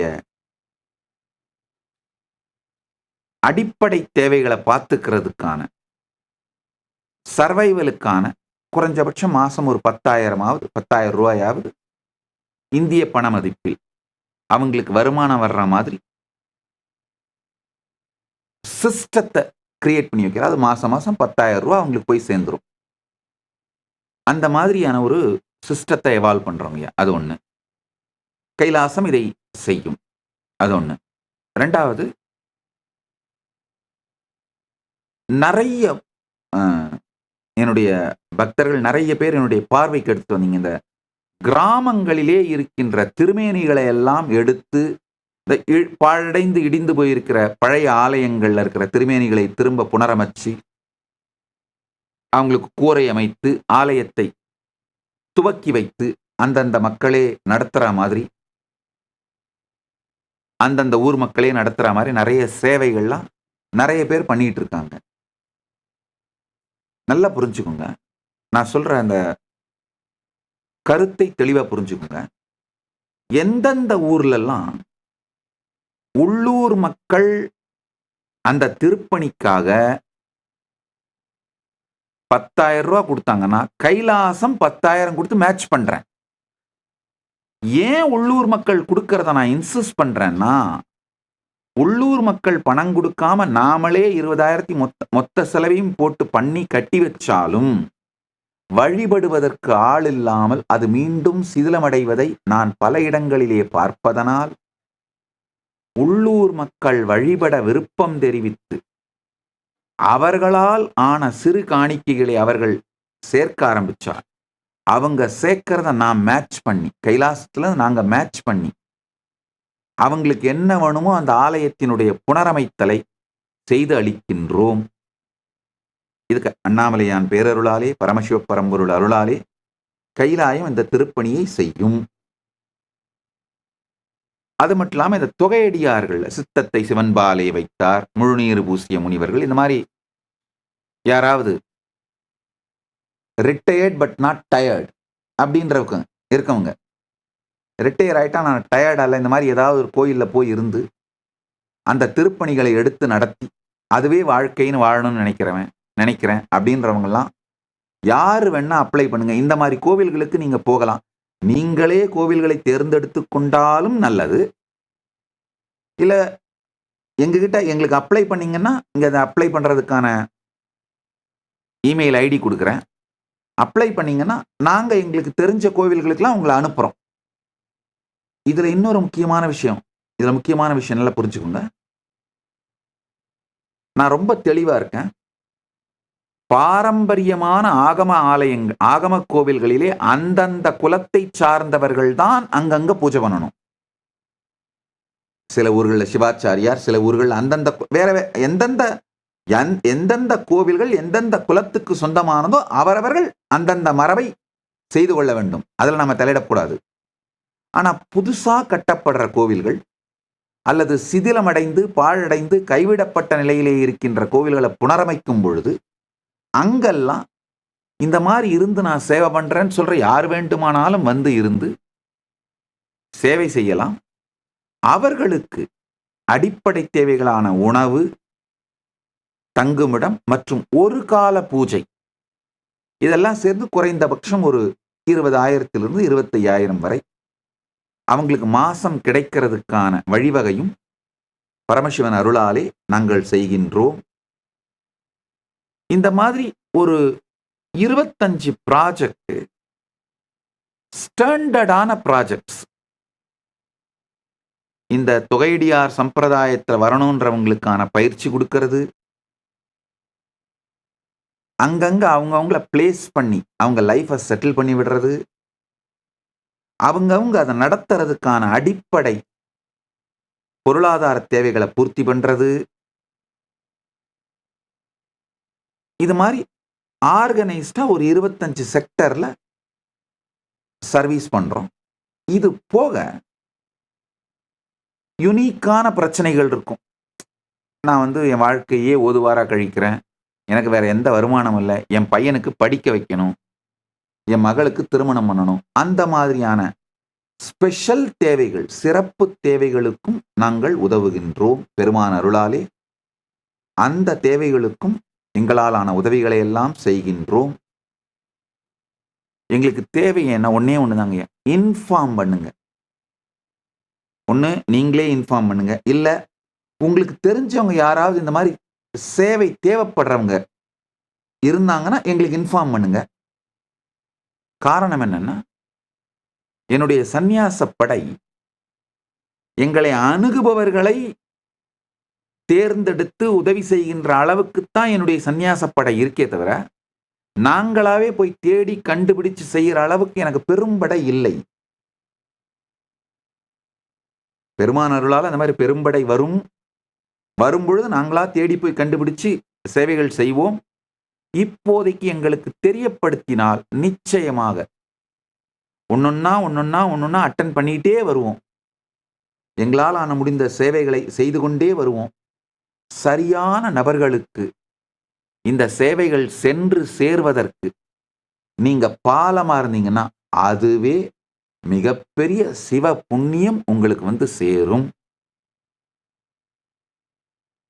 இன்னும் சில பேர் பல சஜஷன் கொடுத்துட்டு இருந்தீங்க, ஏன் நீங்க இந்த சேரிட்டி பண்ணக்கூடாதா, அந்த சேரிட்டி பண்ணக்கூடாதா? ஐயா, நல்லா புரிஞ்சுக்கங்க, நான் கோயில் பரதேசி, கோயில் பண்டாரம். என்னுடைய கம்யூனிட்டி யாருன்னா இந்த தொகையடியார் சம்பிரதாயம். நான் கம்யூனிட்டின்னு சொல்லும்போது ஜாதி சார்ந்து சொல்லல, என்னுடைய சொசைட்டி இந்த தொகையடியார் சம்பிரதாயம். இந்த தொகையடியார் சம்பிரதாயமே ஏற்கனவே சமூகத்துல ஒதுக்கப்பட்டு சமூகத்தோட விளிம்பு நிலை மக்களா இருக்கும் பொழுது நான் முதல்ல இவங்களுக்கு தாங்க என் சேவை பண்ணணும். நான் கோயில் பரதேசி. என்னுடைய பிறப்பு, வளர்ப்பு, வாழ்க்கை, என்னுடைய எல்லாமே கோயில் பரதேசி வாழ்க்கை. நான் கோயில் பண்டாரம். அண்ணாமலையார் ஆலயத்தில் சார்ந்து தான் என்னுடைய வாழ்க்கையின் எல்லா நன்மையும் எனக்கு கிடைத்தது. இந்த ஞானமும் பெருமானின் அருளும் பெருமான் அருளிய பரமாத்வைத அனுபூதியும் ஞானமும் பக்தியும் விஞ்ஞானமும் அனைத்தும் எனக்கு கோயில் சார்ந்துதான் கிடைச்சது. நான் கோவில் பண்டாரம், கோயில் பரதேசி. நிறைய பேர் இந்த கமெண்ட்ஸ்ல போட்டிருந்தீங்க, சாமி உங்களை கோயில் பரதேசி கோயில் பண்டாரம் சொல்லாதீங்க சாமி, வலிக்குது சாமின்னு. நன்றாக புரிந்து கொள்ள வேண்டும், கோவில் பண்டாரம் கோவில் பரதேசிங்கிறது மிகப்பெரிய புனிதமான பொசிஷன்கையா, புனிதமான பதவி. சமூகத்துல அதை அவதூறு பண்ணி அந்த வார்த்தையை ஒரு சீப்பான கெட்ட வார்த்தையா மாத்திட்டாங்கன்றதுக்காக அந்த வார்த்தையை உபயோகப்படுத்தாம நான் இருக்க மாட்டேன். இந்த வார்த்தைகளை எல்லாம் மீண்டும் உபயோகப்படுத்தி அந்த வார்த்தைகளுக்குரிய உயர்ந்த நல்ல சரியான நேர்மையான பொருளை அவைகளுக்கு வரவழைப்பது என் வாழ்க்கையின் நோக்கம். அதனால திரும்ப திரும்ப என்ன கோயில் பரதேசி கோயில் பண்டாரம்னு சொல்லிப்பேன். அந்த கோயில் பண்டாரம் கோயில் பரதேசிகளுக்கு சரியான புனிதமான மரியாதையும் உணர்வும் தனக்குள்ளும் சமூகத்துக்குள்ளும் எப்படி இருந்ததோ அதை மீண்டும் பரமசிவன் அருளாலே புனரமைப்போம்.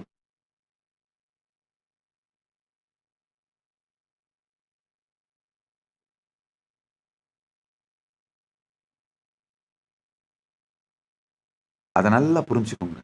அடுத்தது இன்னொரு ஒரு பெரிய கேள்வி. இந்த அநாத குழந்தைங்களெல்லாம் எடுத்து நீங்க இந்த தொகையடியார் வம்சத்துல ட்ரெயின் பண்ணக்கூடாதா? நல்லா புரிஞ்சுக்கோங்க. இது ஒரு முக்கியமான விஷயம் சொல்றேன்.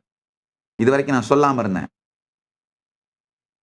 இந்துக்கள் யாராவது அநாத இல்லம், முதியோர் இல்லம் கொஞ்சம் நடத்தி பாருங்க. அப்புறம் தெரியும் உங்களுக்கு எவ்வளவு பிரச்சனை கொடுக்கறாங்கன்னு. ஓப்பனா சொல்றேன். இந்தியாவுல அநாத இல்லம் நடத்துறதும், முதியோர் இல்லம் நடத்துறதும் இந்துக்கள் நடத்த முடியாத மாதிரி ஒரு மிகப்பெரிய மாஃபியா ஒர்க் பண்ணுது. அந்த டீப் ஸ்டேட் கேங்கு, அந்த டீப் ஸ்டேட் இந்துக்கள் எந்த அநாத இல்லத்தையோ, குருகுலத்தையோ, முதியோர் இல்லத்தையோ நடத்தி அவர்களுடைய சனாதன இந்து தர்மத்தை வளரச் செய்து விடாமல் மிகப்பெரிய வேலை பண்ணுது. செஞ்சு பார்த்து அடிபட்டு இருந்தா இந்த கேள்வி கேட்க மாட்டீங்க. செய்யாம இருக்கிறதுனால இந்த கேள்வி கேட்கறீங்க. அது அவ்வளவு எளிதில்லைங்கயா. எத்தனை சமூக பிரச்சனை, சட்ட பிரச்சனைய, சிக்கல்களை கொண்டு வந்து அந்த குருகுலத்தையோ, அநாத இல்லத்தையோ, முதியோர் இல்லத்தையோ மூடுற வரைக்கும் விட மாட்டாங்க. தெரிஞ்சுக்கோங்க. ஒரு டீப் ஸ்டேட், அது எந்த கட்சி ஆட்சியில் இருந்தாலும் சரி, deep state is always more powerful than the rulers.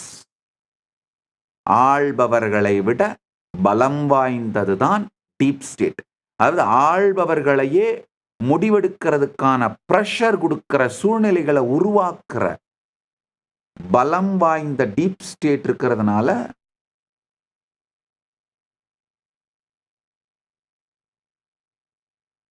இதை பத்தி நான் வாயை திறக்காம இருந்தேன். நீங்க கேட்டதுனால வேற வழி இல்லை, உண்மையை சொல்றேன்.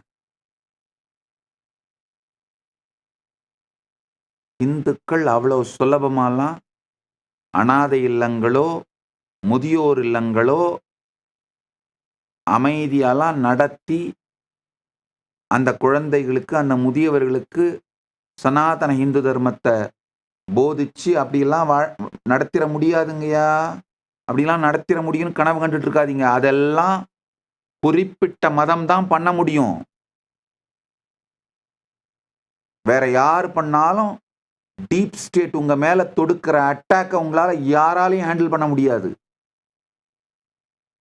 அப்புறம் என்ன மாதிரி நாட்டை விட்டு வெளியில ஓடி போய் தனியா உட்கார்ந்துருக்க வேண்டியதுதான், தனி நாடு கட்டிக்கிட்டு.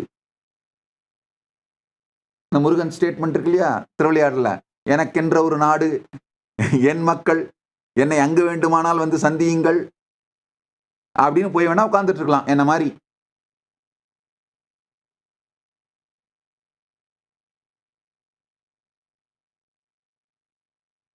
சொல்ல வேண்டாம்னு நினைச்சிட்டு இருந்தேன். ஆனா இந்த கேள்விகளை பார்த்தோன்னே சொல்ல வேண்டாம்னு நினைச்சதை சொல்லிட்டேன். எனிஹவ், உண்மைகள் சொல்லப்பட்டு தான் தீர வேண்டும். என்றாவது ஒரு நாள் வெளிவந்து தான் தீர வேண்டும். அதனால கிரவுண்ட் லெவல்ல இருக்கிற எல்லா சிக்கல்களையும் பார்த்துவிட்டு எந்த சட்ட சிக்கலும் பிரச்சனையும் கொடுக்க முடியாத மாதிரி பொறுமையாத்தான் இந்த சேவைகளை கூட நான் செஞ்சிட்டு இருக்கிறேங்கய்யா.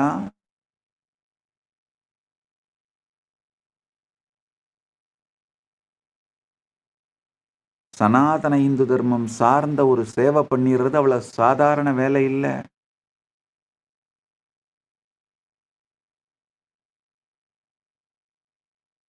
ஒரு அலோபதி மெடிக்கல் காலேஜோ, ஒரு ஹாஸ்பிட்டலோ நடத்துறதெல்லாம் ரொம்ப ரொம்ப ஈஸிங்கய்யா. இந்த வெஸ்டர்ன் எஜுகேஷன், மெக்கலே எஜுகேஷன் குடுக்குற இன்ஜினியரிங் காலேஜ், அந்த மாதிரி எல்லாம் ஏதாவது பண்ணோம்னா யாரும் தொந்தரவு பண்ண மாட்டாங்க. அதெல்லாம் ரொம்ப ரொம்ப ஈஸி. ஆனா சனாதன இந்து தர்மம் சார்ந்த இந்த நான்மறை அறங்கள் ஓங்கறதுக்கு ஏதாவது பண்ணி பாருங்க, அப்புறம் தெரியும். எத்தனை சட்ட சிக்கல், சட்ட போராட்டம், கொடுமைகள், சமூக போர், சமூக பிரச்சனைகள், சட்ட பிரச்சனைகள் உங்க மேல திணிக்கப்படுதுங்கிறத பாப்பீங்க.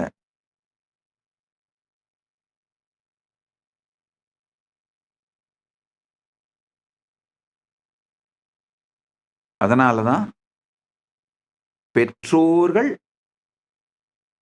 சட்டப்படி பெற்று வளர்த்தவர்கள் உங்கள் குழந்தைங்களை தொகையடியார் சம்பிரதாயத்துக்கு அனுப்புங்க அப்படின்னு சொல்லிட்டு இருக்கிறேன்.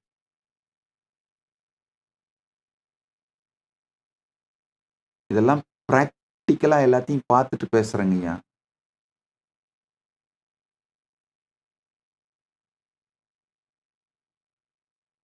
ஒரு சின்ன உதாரணம் சொல்றேங்கய்யா. நேபாளில் இந்த மிகப்பெரிய பூகம்பம் வந்து பலாயிரக்கணக்கான குழந்தைகள் பெற்றோர்களை இழந்து அனாதையானார்கள். ஒரு பெற்றோரை இழந்தவர்களோ அல்லது பெற்றோர் 2 பேரையுமே இழந்தவர்கள் வறுமை மற்ற பல்வேறு காரணங்களால் அனாதைகளானாங்க. எந்த இந்து சேரிட்டியும் அந்த குழந்தைங்களை தத்தெடுக்க முடியல.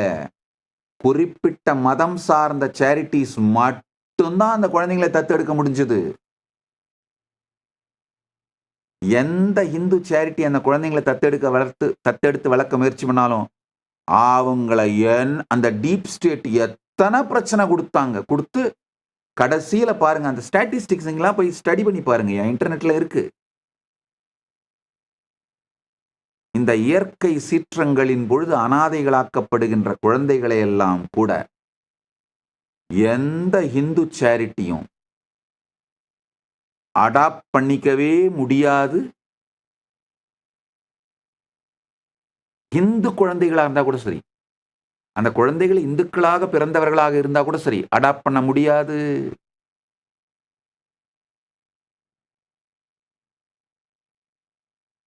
டீப் ஸ்டேட் உங்களை விடாது.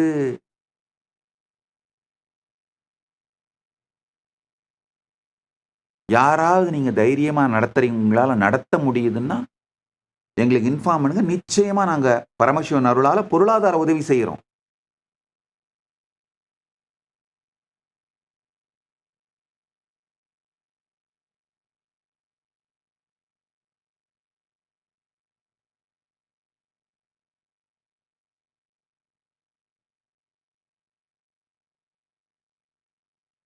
அடுத்தது இந்த தொகையடியார்கள் சம்பிரதாயம் பத்தி இன்னும் எலாபரேட்டா மனம் திறந்து பேசுறேங்கய்யா.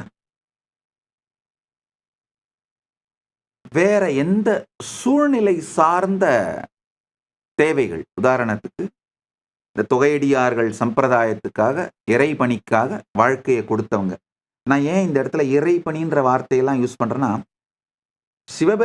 நாங்கள் கைலாசத்திலே நாங்கள் சைவர்கள் அப்படிங்கிறது உண்மை. ஆனா சனாதன இந்து தர்மத்தோட எந்த தெய்வத்திற்கு பணி செய்வர்களாக இருந்தாலும் அவர்களை நாங்கள் தொகையடியாராகத்தான் பார்க்கின்றோம். அவர்கள் அத்துணை பேருக்கும் கைலாசத்தினுடைய சேவை உண்டு. இப்போ சிவாலயத்துல சேவை பண்றவங்களுக்கு மட்டும்தான் நாங்க சேவை பண்ணுவோம்னு நான் சொல்லவே மாட்டேன். வைஷ்ணவ ஆலயம், சாக்த ஆலயம், முருகன் ஆலயம், விநாயகர் ஆலயம், ஐயா கிராம கோவில்கள்ல, குலதெய்வ கோவில்கள்ல சேவை பண்றவங்களுக்கு கூட உங்களையெல்லாம் கூட நாங்கள் தொகையடியாராகத்தான் பார்க்கிறோம். கிராம கோவில்களில், குலதெய்வ கோவில்களில் சேவை செய்பவர்களை கூட தொகையடியார்களாகத்தான் பார்க்கின்றோம் நாங்கள். எப்படி நான் கேட்டகரைஸ் பண்றேன்னா, இறை சேவையை மட்டும் ஒரே ப்ரையாரிட்டியா வச்சு வாழறவங்க ஃபர்ஸ்ட் கேட்டகரி, ஒன்லி ப்ரையாரிட்டி, அவங்க ஃபர்ஸ்ட் கேட்டகரி. ரெண்டாவது, இறை சேவை ஃபர்ஸ்ட் ப்ரையாரிட்டி, அவங்களுக்கு வருமானத்தையும் சேர்த்துக் கொள்கிறார்கள், அதாவது செகண்ட் ப்ரையாரிட்டி, தேர்ட் ப்ரையாரிட்டியை வச்சு அவங்க ரெண்டாவது கேட்டகரி. இறை சேவை சார்ந்த டைரக்ட் இன்டைரக்ட் வருமானங்களை உருவாக்கி கொண்டு இறை சேவையும் செய்கின்ற அந்த தொகையடியார்கள் 3வது கேட்டகரி. இப்படித்தான் பிரிக்கிறோமே தவிர சம்பிரதாயங்கள் சார்ந்து ஜாதி சார்ந்து எந்த பேதமும் நாங்கள் பார்ப்பதில்லை. என்னை பொறுத்த வரைக்கும் குலதெய்வ ஆலயங்கள் உட்பட சகல ஆலயங்களும்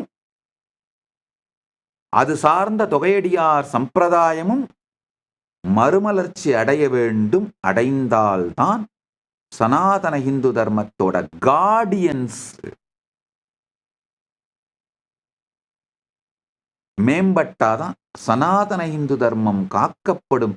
சனாதன இந்து தர்மத்தோட ஆணி வேர்கள் பலமாகும். சனாதன இந்து தர்மம் ஓங்கி வளர்ந்து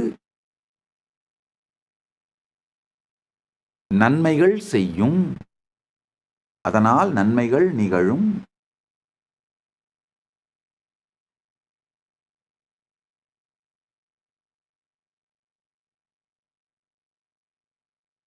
அழகான பாடல். வான்முகில் வளாது பெய்க மலிவளம் சுரக்க மன்னன் கோன்முறை அரசு செய்க குறைவிலாது உயிர்கள் வாழ்க. இந்த நாளும் தர்மம் நம்மை ரட்சிக்க வேண்டியது. அதுக்கடுத்து சொல்ற நான்மறை அறங்கள் ஓங்க நல் தவம் வேள்வி மல்க மேன்மைகுள் சைவ நீதி விளங்குக உலகமெல்லாம்.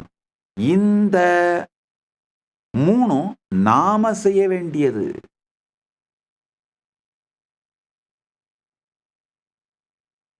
நாம் தர்மத்தை ரட்சித்தால்தான் தர்மம் நம்மை ரட்சிக்கும். வான்முகில் வழாது பெய்தலும் மலிவளம் சுரத்தலும் மன்னன் கோன்முறை அரசு செய்தலும் குறைவு இல்லாது உயிர்கள் வாழ்தலும் தர்மம் நம்மை ரட்சிப்பது. நான்மறை அறங்கள் ஓங்குதலும் நல் தவம் வேள்வி மல்குதலும் மேன்மைகுள் சைவ நீதி விளங்குக உலகம். உலகமெல்லாம் விளங்குவதும் இந்த நாளும் நாம் செய்ய வேண்டியது. தர்மத்தை நாம் ரட்சித்தால் தர்மம் நம்மை ரட்சிக்கும். நான்மறை அறங்கள் ஓங்குதல் 1, நல் தவம் 1, வேள்வி 1, மேன்மைகுள் சைவ நீதி விளங்குதல். இந்த 4ம் நாம செய்ய வேண்டியது. முதல்ல 3 தான் சொன்னேன், ஆக்சுவலா 4. அந்த பாட்டை ஆழ்ந்து பார்த்தீங்கன்னா நான்மறை அறங்கள் ஓங்குதல், நல் தவம் மல்குதல், வேள்வி மல்குதல், மேன்மைகுள் சைவ நீதி விளங்குதல். இந்த 4ம் நாம செய்ய வேண்டியது. நாம செய்ய வேண்டிய நாளையும் நாம செஞ்சா தர்மம் செய்ய வேண்டிய நாளும் தர்மம் செய்யும். அப்ப தர்மோ ரக்ஷதி ரக்ஷிதா அப்படிங்கிற அந்த கம்ப்ளீட் சர்க்கிள் முழுமையா நடக்கும்.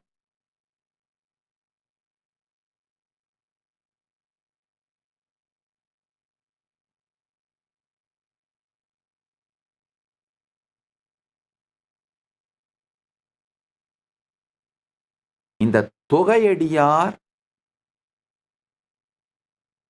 சம்பிரதாயம் ஓங்கி வளர எங்களால் ஆன எல்லா திருப்பணிகளையும் பரமசிவன் அருளாலே ஸ்ரத்தையோடு செய்வோம்.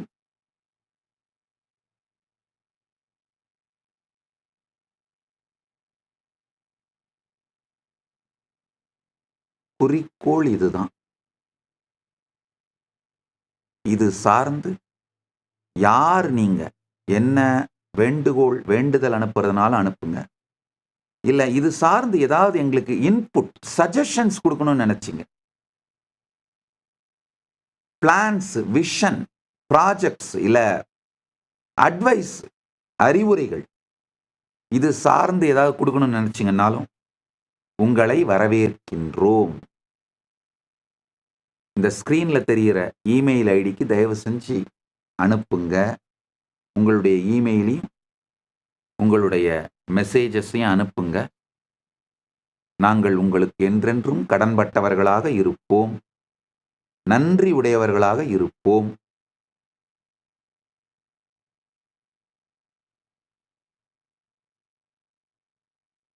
இந்த தொகையடியார் சம்பிரதாயம் என்னுடைய இதயத்தோடு நெருக்கமான ஒரு சப்ஜெக்ட் அப்படிங்கிறதுனால அதை நான் பேச துவங்கினேனானால் எத்தனை மணி நேரம் வேணா பேசுவேன். காரணம் என்னன்னா, அவர்கள் நிஜ வாழ்க்கையில் படும் துக்கங்கள், துயரங்கள் அனைத்தையும் நான் அவர்களுள் ஒருவனாக வாழ்ந்து பார்த்திருக்கின்றேன்.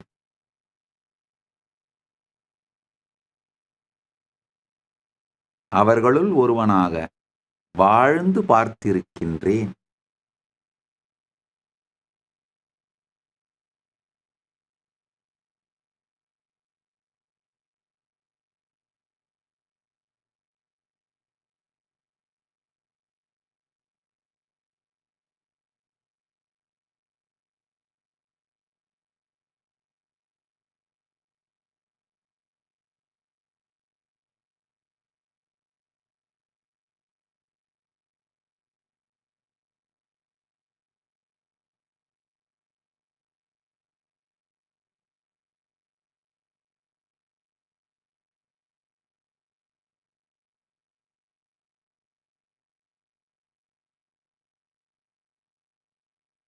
அடுத்த ஒரு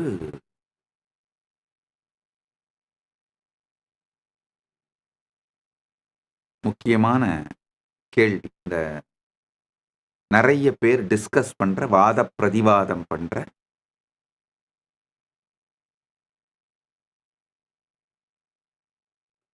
கமெண்ட்ஸ் போட்டிருக்கிற ஒரு சப்ஜெக்ட் வந்து நான் சொன்னேன், இந்த லிவிங் டுகெதர் ரிலேஷன்ஷிப். பல பேர் வந்து அங்க வேக வேகமா சொல்லிட்டு இருந்தீங்க, இந்த மாதிரி இது தப்பான அட்வைஸ், நீங்க எப்படி இந்த லிவிங் டுகெதரை அக்செப்ட் பண்ணிக்கலாம்? ஐயா, நல்லா புரிஞ்சுக்கோங்க, நான் சொல்றத தெளிவா கேட்டுக்கோங்க. வேத பாரம்பரியம் அடிப்படைய என்ன சொல்லுதுன்னா, குர்வன் நேவேக கர்மாணி ஜிஜீவிஷே சதக்கும் சமாக ஏவம் துவயினான்யதேதோஸ்தின கர்ம லிப்யதேனரே. இந்த உலகத்திலே நல்ல செயல்களை செய்தபடியே நூற்றுக்கணக்கான ஆண்டுகள் வாழ விரும்புங்கள், வாழுங்கள். இப்படி செய்வதனாலே நீங்கள் மேன்மை நிலையை அடைகின்றீர்கள். ஈசாவாசிய உபனிஷத்து சொல்ற சத்தியம். கொஞ்சம் தயவு செஞ்சு புரிஞ்சுக்கோங்க. மனிதன் அடிப்படையா ஆனந்தமா, நிம்மதியா, நல்லபடியா உடலாலும் மனதாலும் உயிராலும் இனிமையா, எக்ஸைட்டடா, இன்ஸ்பயர்டா வாழணுங்க. அதுக்குத்தான் நான் எல்லா அறிவுரைகளும், எல்லா ஸ்ட்ராட்டஜி, பிளான்ஸ், அட்வைஸ், அறிவுரை எல்லாமே இதை நோக்கித்தான் சொல்றேங்கய்யா. முதல் விஷயம்,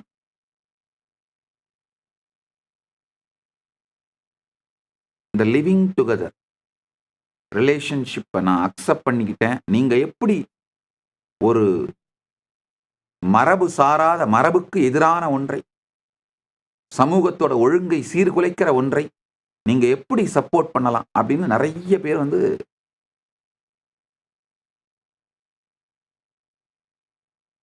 என்ன கமெண்ட்ஸ் மூலமா தாக்கி இருந்தீங்க. கொஞ்சம் பொறுமையா கேளுங்க. அதாவது அந்த சத் சங்கத்தையே முழுசா கேட்டிருந்தீங்கன்னா புரியும். முதல்ல நான் என்ன சொல்லியிருப்பேன்னா, டீனேஜ் மேரேஜ் பத்தி சொல்லியிருப்பேன். அதாவது யார் யாருக்கெல்லாம் லார்ஜ் ஜாயிண்ட் ஃபேமிலி இருக்கோ, அதாவது 2-3 தாய் மாமா இருப்பாங்க, 2-3 அத்தை இருப்பாங்க, 2-3 பெரியப்பா இருப்பாரு, 2-3 சித்தப்பா இருப்பாங்க. உங்களை உங்க அப்பா அம்மா மட்டும் இல்லாம அந்த மொத்த தெருவே, அந்த ஊரே சேர்ந்து வளர்த்துருக்கும். அந்த ஊருக்கே உங்க மேல உரிமை இருக்கும். உங்களுக்கு அந்த ஊர் மேல மொத்த பேர் மேலேயும் உரிமை இருக்கும். உங்களுடைய திருமணமே ஒரு 2 தனி மனிதர்களுக்கு நடுவுல ஏற்படுற பந்தமா இருக்காது. 2 குடும்பங்கள் ஒன்றாக கலப்பதா இருக்கும். இந்த மாதிரியான வரமான, சொர்க்கமான வாழ்க்கை சூழ்நிலை வாய்க்கப் பெற்றவர்கள். இந்த மாரி சூழ்நிலை பார்த்தீங்கன்னா, நீங்க கல்யாணத்துக்கு பிறகு கூட கணவனோ, மனைவியோ ஏதாவது தப்பு பண்ணா, தாய் மாமனே கை நீட்டி அடிச்சுருவாரு. பெரியப்பா அடிச்சுருவாரு. அதாவது அந்த அளவுக்கு அவங்களுக்கு உங்க மேல உரிமை இருக்கும். அதே மாரி உங்களுக்கு ஏதாவது ஒரு பிரச்சனைன்னா, ஏதோ ஒரு மெடிக்கல் எமர்ஜென்சி, இல்ல ஒரு விபத்து, ஆக்சிடென்ட்னா, சுத்தி இருக்கிற சொந்தக்காரங்க அத்தனை பேரும் பணம் எங்க இருந்து வருது, பணம் எங்க அதெல்லாம் தேடாம கையில கால்ல இருக்கிறத வித்து உடனே ஹாஸ்பிட்டல்ல கட்டி உங்கள பார்த்துப்பாங்க. உங்க மேல இந்த மாரி உரிமையும் இருக்கின்ற, கடமையும் இருக்கின்ற, இனிமையான பின்னி பிணைந்த உறவுகள். அந்த மாரியான லார்ஜ் ஜாயிண்ட் ஃபேமிலிஸ் சென்டர்டா இருக்கிற ஊரும் உறவுகளும் வாய்க்கப் பெற்ற சொர்க்கத்திலே வாழுகின்ற மனிதர்களாக நீங்கள் இருந்தால், பெஸ்ட் என்ன தெரியுமாங்கய்யா? டீனேஜ்ல மேரேஜ் நடந்துறணும். லீகலா நீங்க அடல்ட் ஆன பிறகு உங்களுடைய இல்லற வாழ்க்கையை துவங்கணும். நான் சொல்றத நல்லா புரிஞ்சுக்கோங்க. டீனேஜ்லே மேரேஜ் நடந்துறணும்.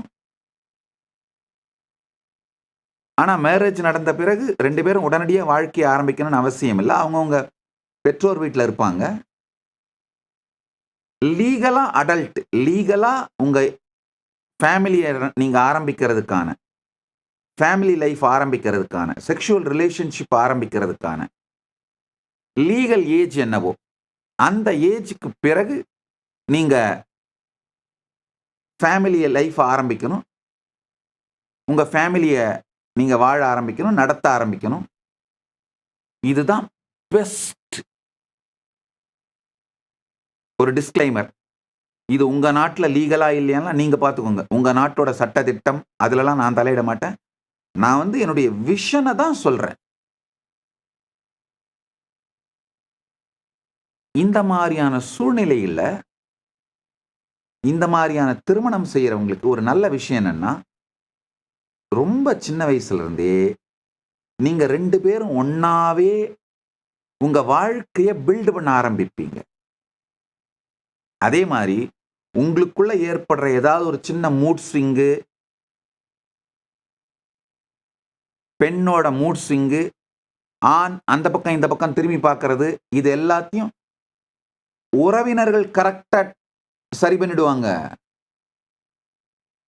அந்த ஈகோ சிஸ்டமே உங்க திருமணம் சம்பந்தப்பட்டது. அந்த ஈகோ சிஸ்டமே உங்க திருமணத்தை காப்பாற்றும். உங்கள டிசிப்ளினா வச்சிருக்கும். நீங்க நைட் லேட்டா வீட்டுக்கு வர முடியாது. தண்ணி அடிச்சுட்டு வீட்டுக்கு வர முடியாது. வீட்ல சிகரெட் பிடிக்க முடியாது. சோ உங்கள அறியாமலேயே உங்கள இனிமையான டிசிப்ளின்ல வச்சிருக்கும். வாழ்க்கை இனிமையா இருக்கும்.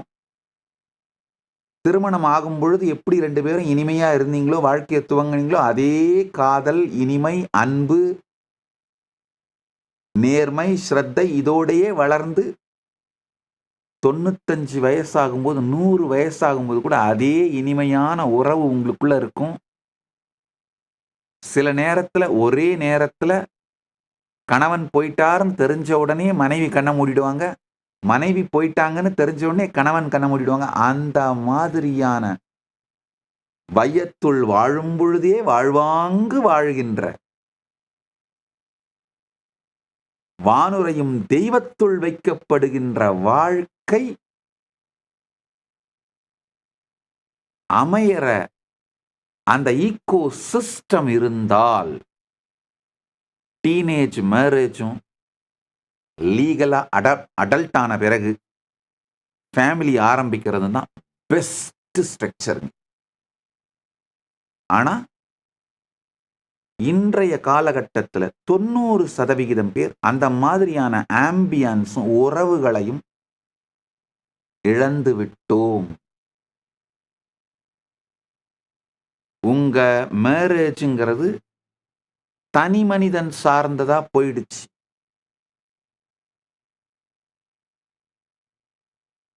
அதாவது எல்லார்கிட்ட இருந்தும் பவரை பிடுங்கிட்டீங்க. யாருக்குமே பவர் கிடையாது. உங்களுக்கு தான் முடிவெடுக்கிற அதிகாரம், பவர் எல்லாம் உங்களுக்கு தான் உண்டு. பவர் உங்ககிட்ட தான் இருக்கு. ஆனா உங்களையே உங்களால ஹேண்டில் பண்ணிக்கக்கூடிய பொறுப்போ, திறமையோ, சக்தியோ உங்களுக்கு இருக்கானா? இல்ல. இந்த மாதிரி கொடும் நரக சுதந்திரம், நல்லா புரிஞ்சுக்கங்க இந்த வார்த்தையை, கொடும் நரக சுதந்திரம். எல்லார்கிட்ட இருந்தும் சுதந்திரம் பெற்றுவிட்டு தன்னை தானே ஹேண்டில் பண்ண முடியாத தன்னுடைய மன கொந்தளிப்பு பேட்டன்ஸ், அதுல இருந்து சுதந்திரம் பெறாத, தன்னுடைய உணர்ச்சிகளிடமிருந்து சுதந்திரம் பெறாத அந்த சுதந்திரம் நரக சுதந்திரம். அதனை வைத்து வாழ்ந்து கொண்டிருக்கின்ற 90% மக்களுக்கு வேற வழி இல்லை. லிவிங் டுகெதர் ரிலேஷன்ஷிப் தான் கம்மியான துக்கத்தை அளிக்கக்கூடிய பாதைன்னு நான் ஃபீல் பண்றேங்க. அப்ப என்ன ஆகும்? உங்களுக்கு உங்களாலேயே உங்களை ஹேண்டில் பண்ணிக்கவும் முடியாது. மற்றவங்க யாரும் உங்களை ஹேண்டில் பண்றதுக்கும் விடமாட்டீங்க. அப்ப வேற என்ன பண்ண முடியும்? சரி, ஒன்னா வாழ்ந்து பார். ஒரு வருஷம், 6 மாசம், எப்படியோ எப்படி உங்க 2 பேருக்கும் ஒத்து போகுதுன்னு பாருங்க. அந்த 1 வருஷம் 6 மாசத்துல ஒருத்தருடைய லைக்ஸ் டிஸ்லைக்ஸ் புரிஞ்சுக்கிட்டு அடிச்சுக்கும், ஆனா உடைச்சிக்காது. அந்த அளவுக்காவது செட்டில் ஆச்சுன்னா பிரேக்கப் டைப் பண்ணி மெசேஜை போட்டுரும். அவன் பார்க்கல அப்படின்னா உடனே டெலீட் பண்ணிடும். கொஞ்ச நேரம் கழிச்சு, அதாவது மூட் ஸ்விங்கில் பிரேக்கப் மெசேஜ் வேக வேகமாக டைப் பண்ணி அனுப்பிச்சிடுறது. அந்த மூட்லாம் கொஞ்சம் செட்டில் ஆன பிறகு அவன் பார்க்கல அப்படின்னு உடனே டெலீட் பண்ணுறது. அவனா 10 பிள்ளைங்களோட சேட் பண்ணிட்டு இருக்கிறதுனால உங்க மெசேஜை பார்த்துருக்க மாட்டான். ஸோ இந்த மாதிரியான சூழ்நிலை, மக்கள் இந்த மாதிரியான மனம், வாழ்க்கை முறை இப்படி இருக்கிறவங்களுக்கு பெட்டர் அட்லீஸ்ட் லிவிங் டுகெதர்ல வாழ்ந்து பார்த்தீங்கன்னா திருமணத்துக்கு முன்னாடியே புரிஞ்சிரும். என்னை பொறுத்த வரைக்கும்யா, திருமணம்னு ஒன்று நடந்து பிரிந்தீர்களானால் வலி ரொம்ப அதிகமா இருக்கும். 90% இருக்கும். ஷ்ரிங்க் ஆயிடுறீங்க, கொலாப்ஸ் ஆயிடுறீங்க, மென்டலா டிப்ரெஷனுக்கு போயிடுறீங்க, வாழ்க்கை வெறுத்து போகுது. திரும்ப உங்க லைஃப்பை ரீஸ்டார்ட் பண்றதுக்கு சில நேரத்தில் வருடங்கள் கூட ஆகுது. அப்படி இல்லாம லிவிங் டுகெதர்ல இருந்து பிரேக்கப் ஆகி போனீங்கன்னா, லிவிங் டுகெதர்ல இருந்து பிரேக்கப் ஆகி போகணும்னு நான் சொல்ல வரல. பிரேக்கப் ஆகி போனா வலி கொஞ்சம் கம்மி, 50% இருக்கும். 90% இருக்கிறது 50% இருக்கும். அதுவும் வலி இல்லாம இருக்குன்னு நான் சொல்ல வரல. வலி கொஞ்சம் கம்மியா இருக்கும். அதனால வலி குறைந்த வழி ஓகே அப்படின்னு சொல்றேனே தவிர, அதை நான் ஏற்றுக்கொள்ளவில்லை.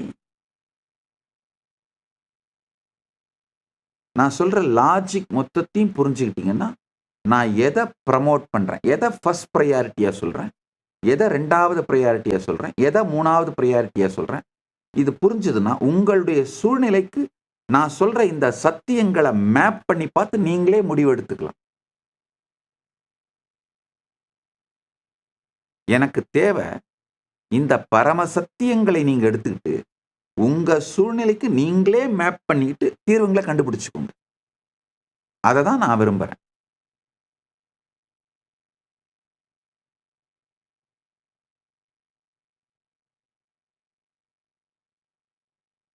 நீங்க சொர்க்கத்துல நான் சொன்ன மாதிரியான உறவுகளும் ஊரும் உறவும் அமைந்து வாழறவங்களா இருந்தா டீனேஜ் மேரேஜ், லீகலா அடல்ட் ஆன பிறகு ஃபேமிலி. அதுவும் பார்த்தீங்கன்னா எப்படியும் ஜாயின்ட் ஃபேமிலியாக தான் இருக்கும், அக்கம் பக்கத்து வீடுகளாகவே தான் இருக்கும்.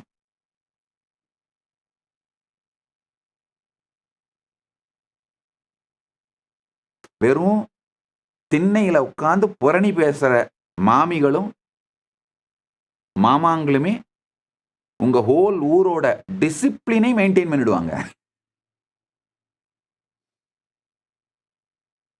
பெஸ்ட் சிசிடிவி பிளஸ் மீடியா, அவங்களே மொத்த டிசிப்ளினையும் மெயின்டைன் பண்ணிடுவாங்க. ஏன்னா ஊரே அந்த மாதிரி இனிமையான ஒரு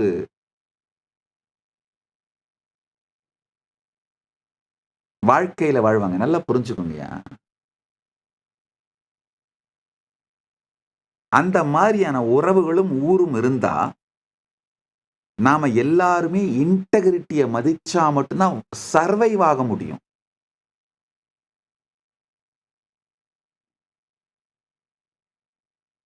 ஸோ அந்த மாதிரி வாழ்க்கை அமைஞ்சா இது பெஸ்ட். டீனேஜ் மேரேஜ்,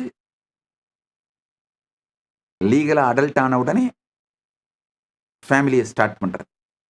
அப்படி இல்லை, 90% அப்படி இல்லைன்றதுனால அடுத்தடுத்த ஆல்டர்னேட்டிவ் சொல்யூஷன்ஸ் கொடுக்குறேன். நோக்கம் ஒன்னே ஒண்ணுதான், துக்கம் குறைவாக இருக்க வேண்டும். 100 ஆண்டுகள் நல்லபடியாக வாழ வேண்டும்.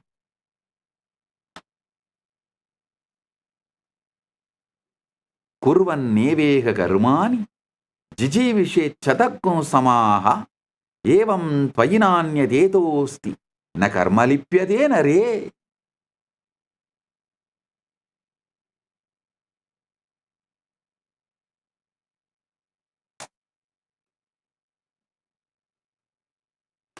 உண்மையிலங்கய்யா, இந்த மாதிரி உங்களுடைய சூழ்நிலையை நீங்க சொன்னீங்கன்னா கஸ்டமைஸ்டா, ப்ரிசைஸா, வேகா இல்ல, ப்ரிசைஸா உங்களுக்கு சரியான வாழ்வியல் தீர்வுகளை கொடுக்கறதுக்கு தான் இந்த ஆஸ் நித்யானந்தா ஏஐ பண்ணி வச்சிருக்கேங்கய்யா. கல்யாணம் பண்ணிக்கிறதுக்கு முன்னாடியோ பண்ண பிறகோ நீங்க இப்ப என்ன சூழ்நிலை இருக்கீங்களோ அதை இந்த ஆஸ் நித்யானந்தாட்ட சொன்னீங்கன்னா, ஏஐ கிட்ட உங்களுக்கு என்ன பிரச்சனை இருக்கோ அதை சொன்னீங்கன்னா அது அழகா தீர்வுகளை கொடுக்கும். பல நேரத்துல நீங்க சொல்லாத பிரச்சனைகளை கூட அழகா தீர்வு கொடுத்துரும். காரணம், இந்த சூழ்நிலை இருக்கவங்களுக்கு இந்த மாதிரியான பிரச்சனைகள் சாத்தியம்னு டீட்டெயிலா அந்த ஏஐ ப்ரோக்ராம் பண்ணியிருக்கோங்க.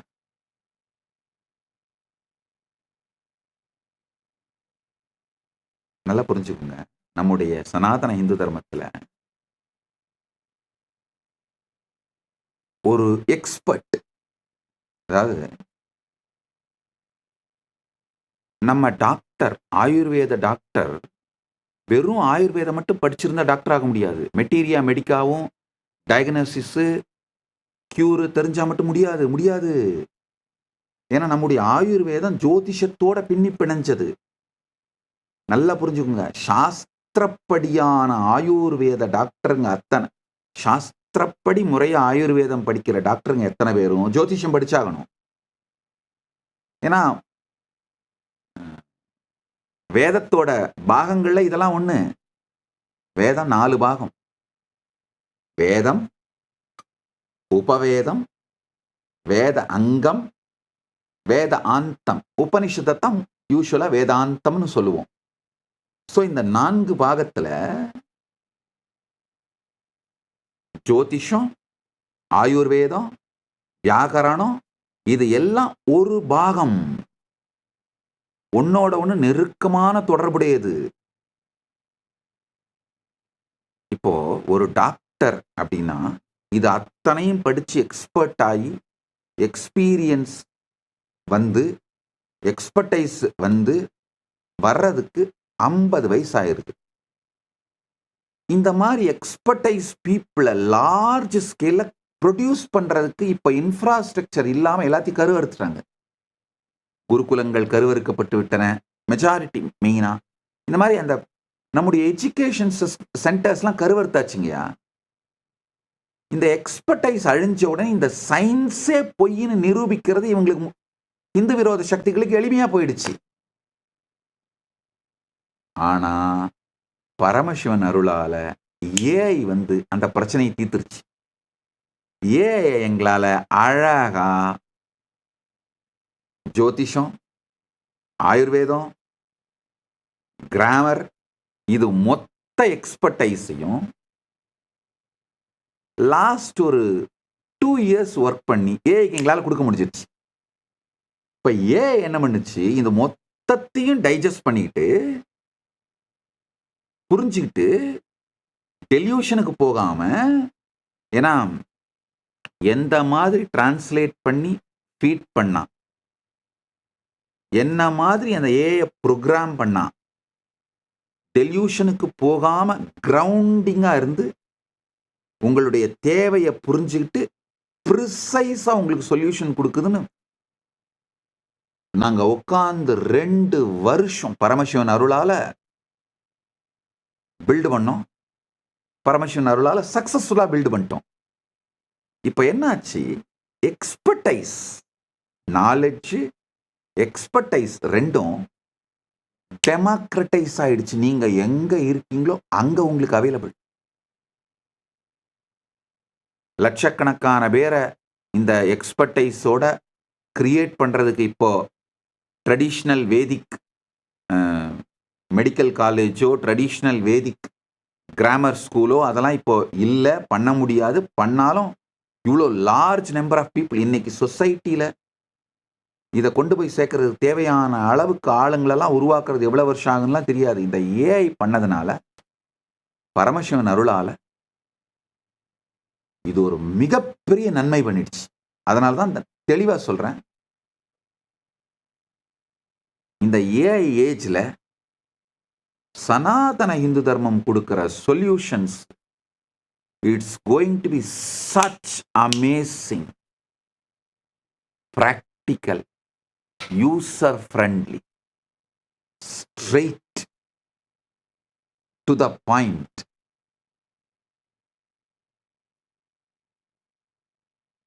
நான் தெளிவா பார்க்கிறேன், ஜென்சி, ஜென் ஆல்பா இந்த ஜெனரேஷன் மொத்தமும் லிவிங் பிராக்டிசிங் சனாதன ஹிந்துஸா தான் வாழ போறாங்க.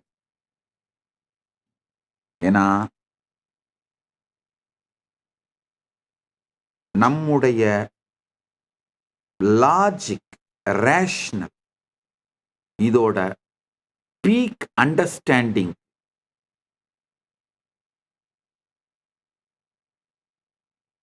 நம்மை எந்த நிலையில் இருந்தாலும் உயர்நிலைக்கு கொண்டு செல்லக்கூடிய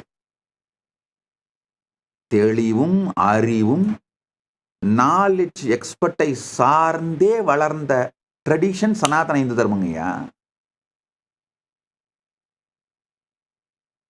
ஃபியராலையும் கிரீடாலையும் இம்போஸ் பண்ணப்பட்ட மதங்களை இதுக்கு மேல ஜென்சி மேல இம்போஸ் பண்ண முடியாது. எல்லாம் புரிஞ்சுக்கோங்க, எதிர்காலம் எந்த ட்ரெடிஷன், ரிலீஜியன், பிலாசபி சொல்யூஷன் கொடுக்குதோ அது பின்னாடி தான் மக்கள் போக போறாங்க. அதனாலதான் சொல்றேன், சனாதன் ஹிந்து தர்ம கி ஜெய்.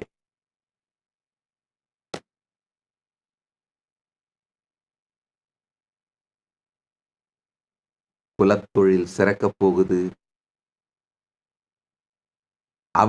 அவங்களுடைய எக்ஸ்பர்டைஸை டிஸ்கவர் பண்ணி ரிவைவ் பண்ண போறாங்க.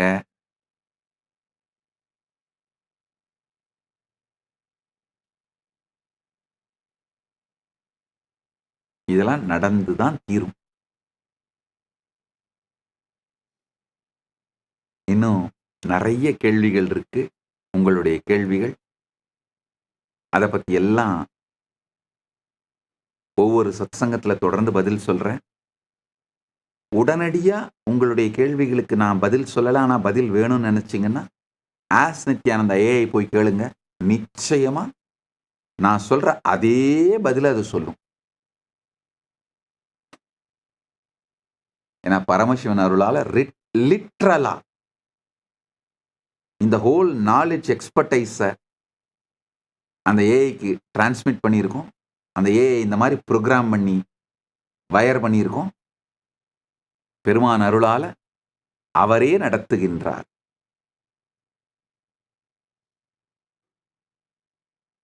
அடுத்தது, இன்று தைப்பூச நன்னாள்.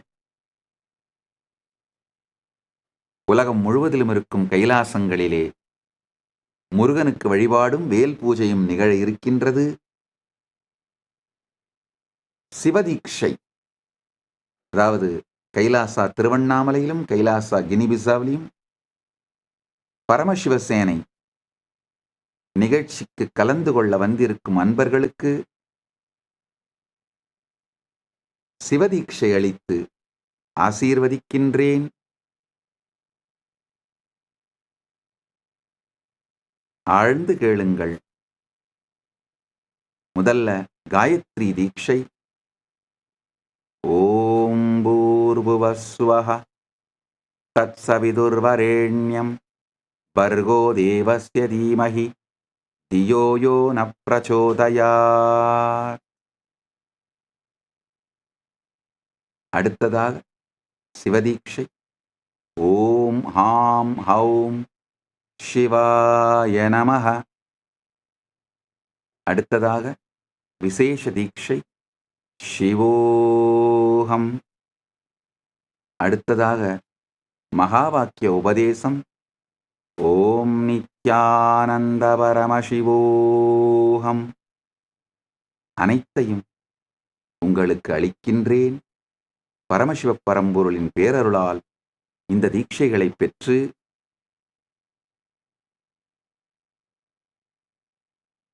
எல்லா நன்மையும் அடைவீர்களாக, பரமாத்வைத நிலை அடைவீர்களாக என்று ஆசீர்வதிக்கின்றேன்.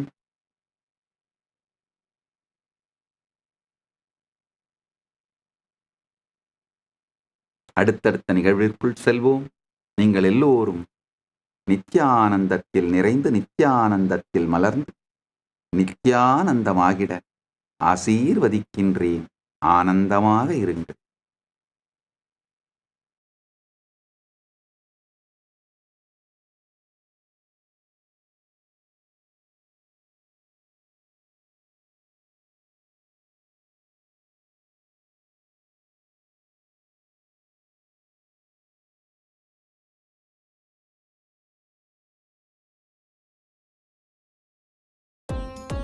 Nityanandam, thank you for watching, and if you found the video enlightening, please give it a like, share it with your loved ones, and subscribe to stay connected with us. don't forget to click the bell icon to receive the notifications.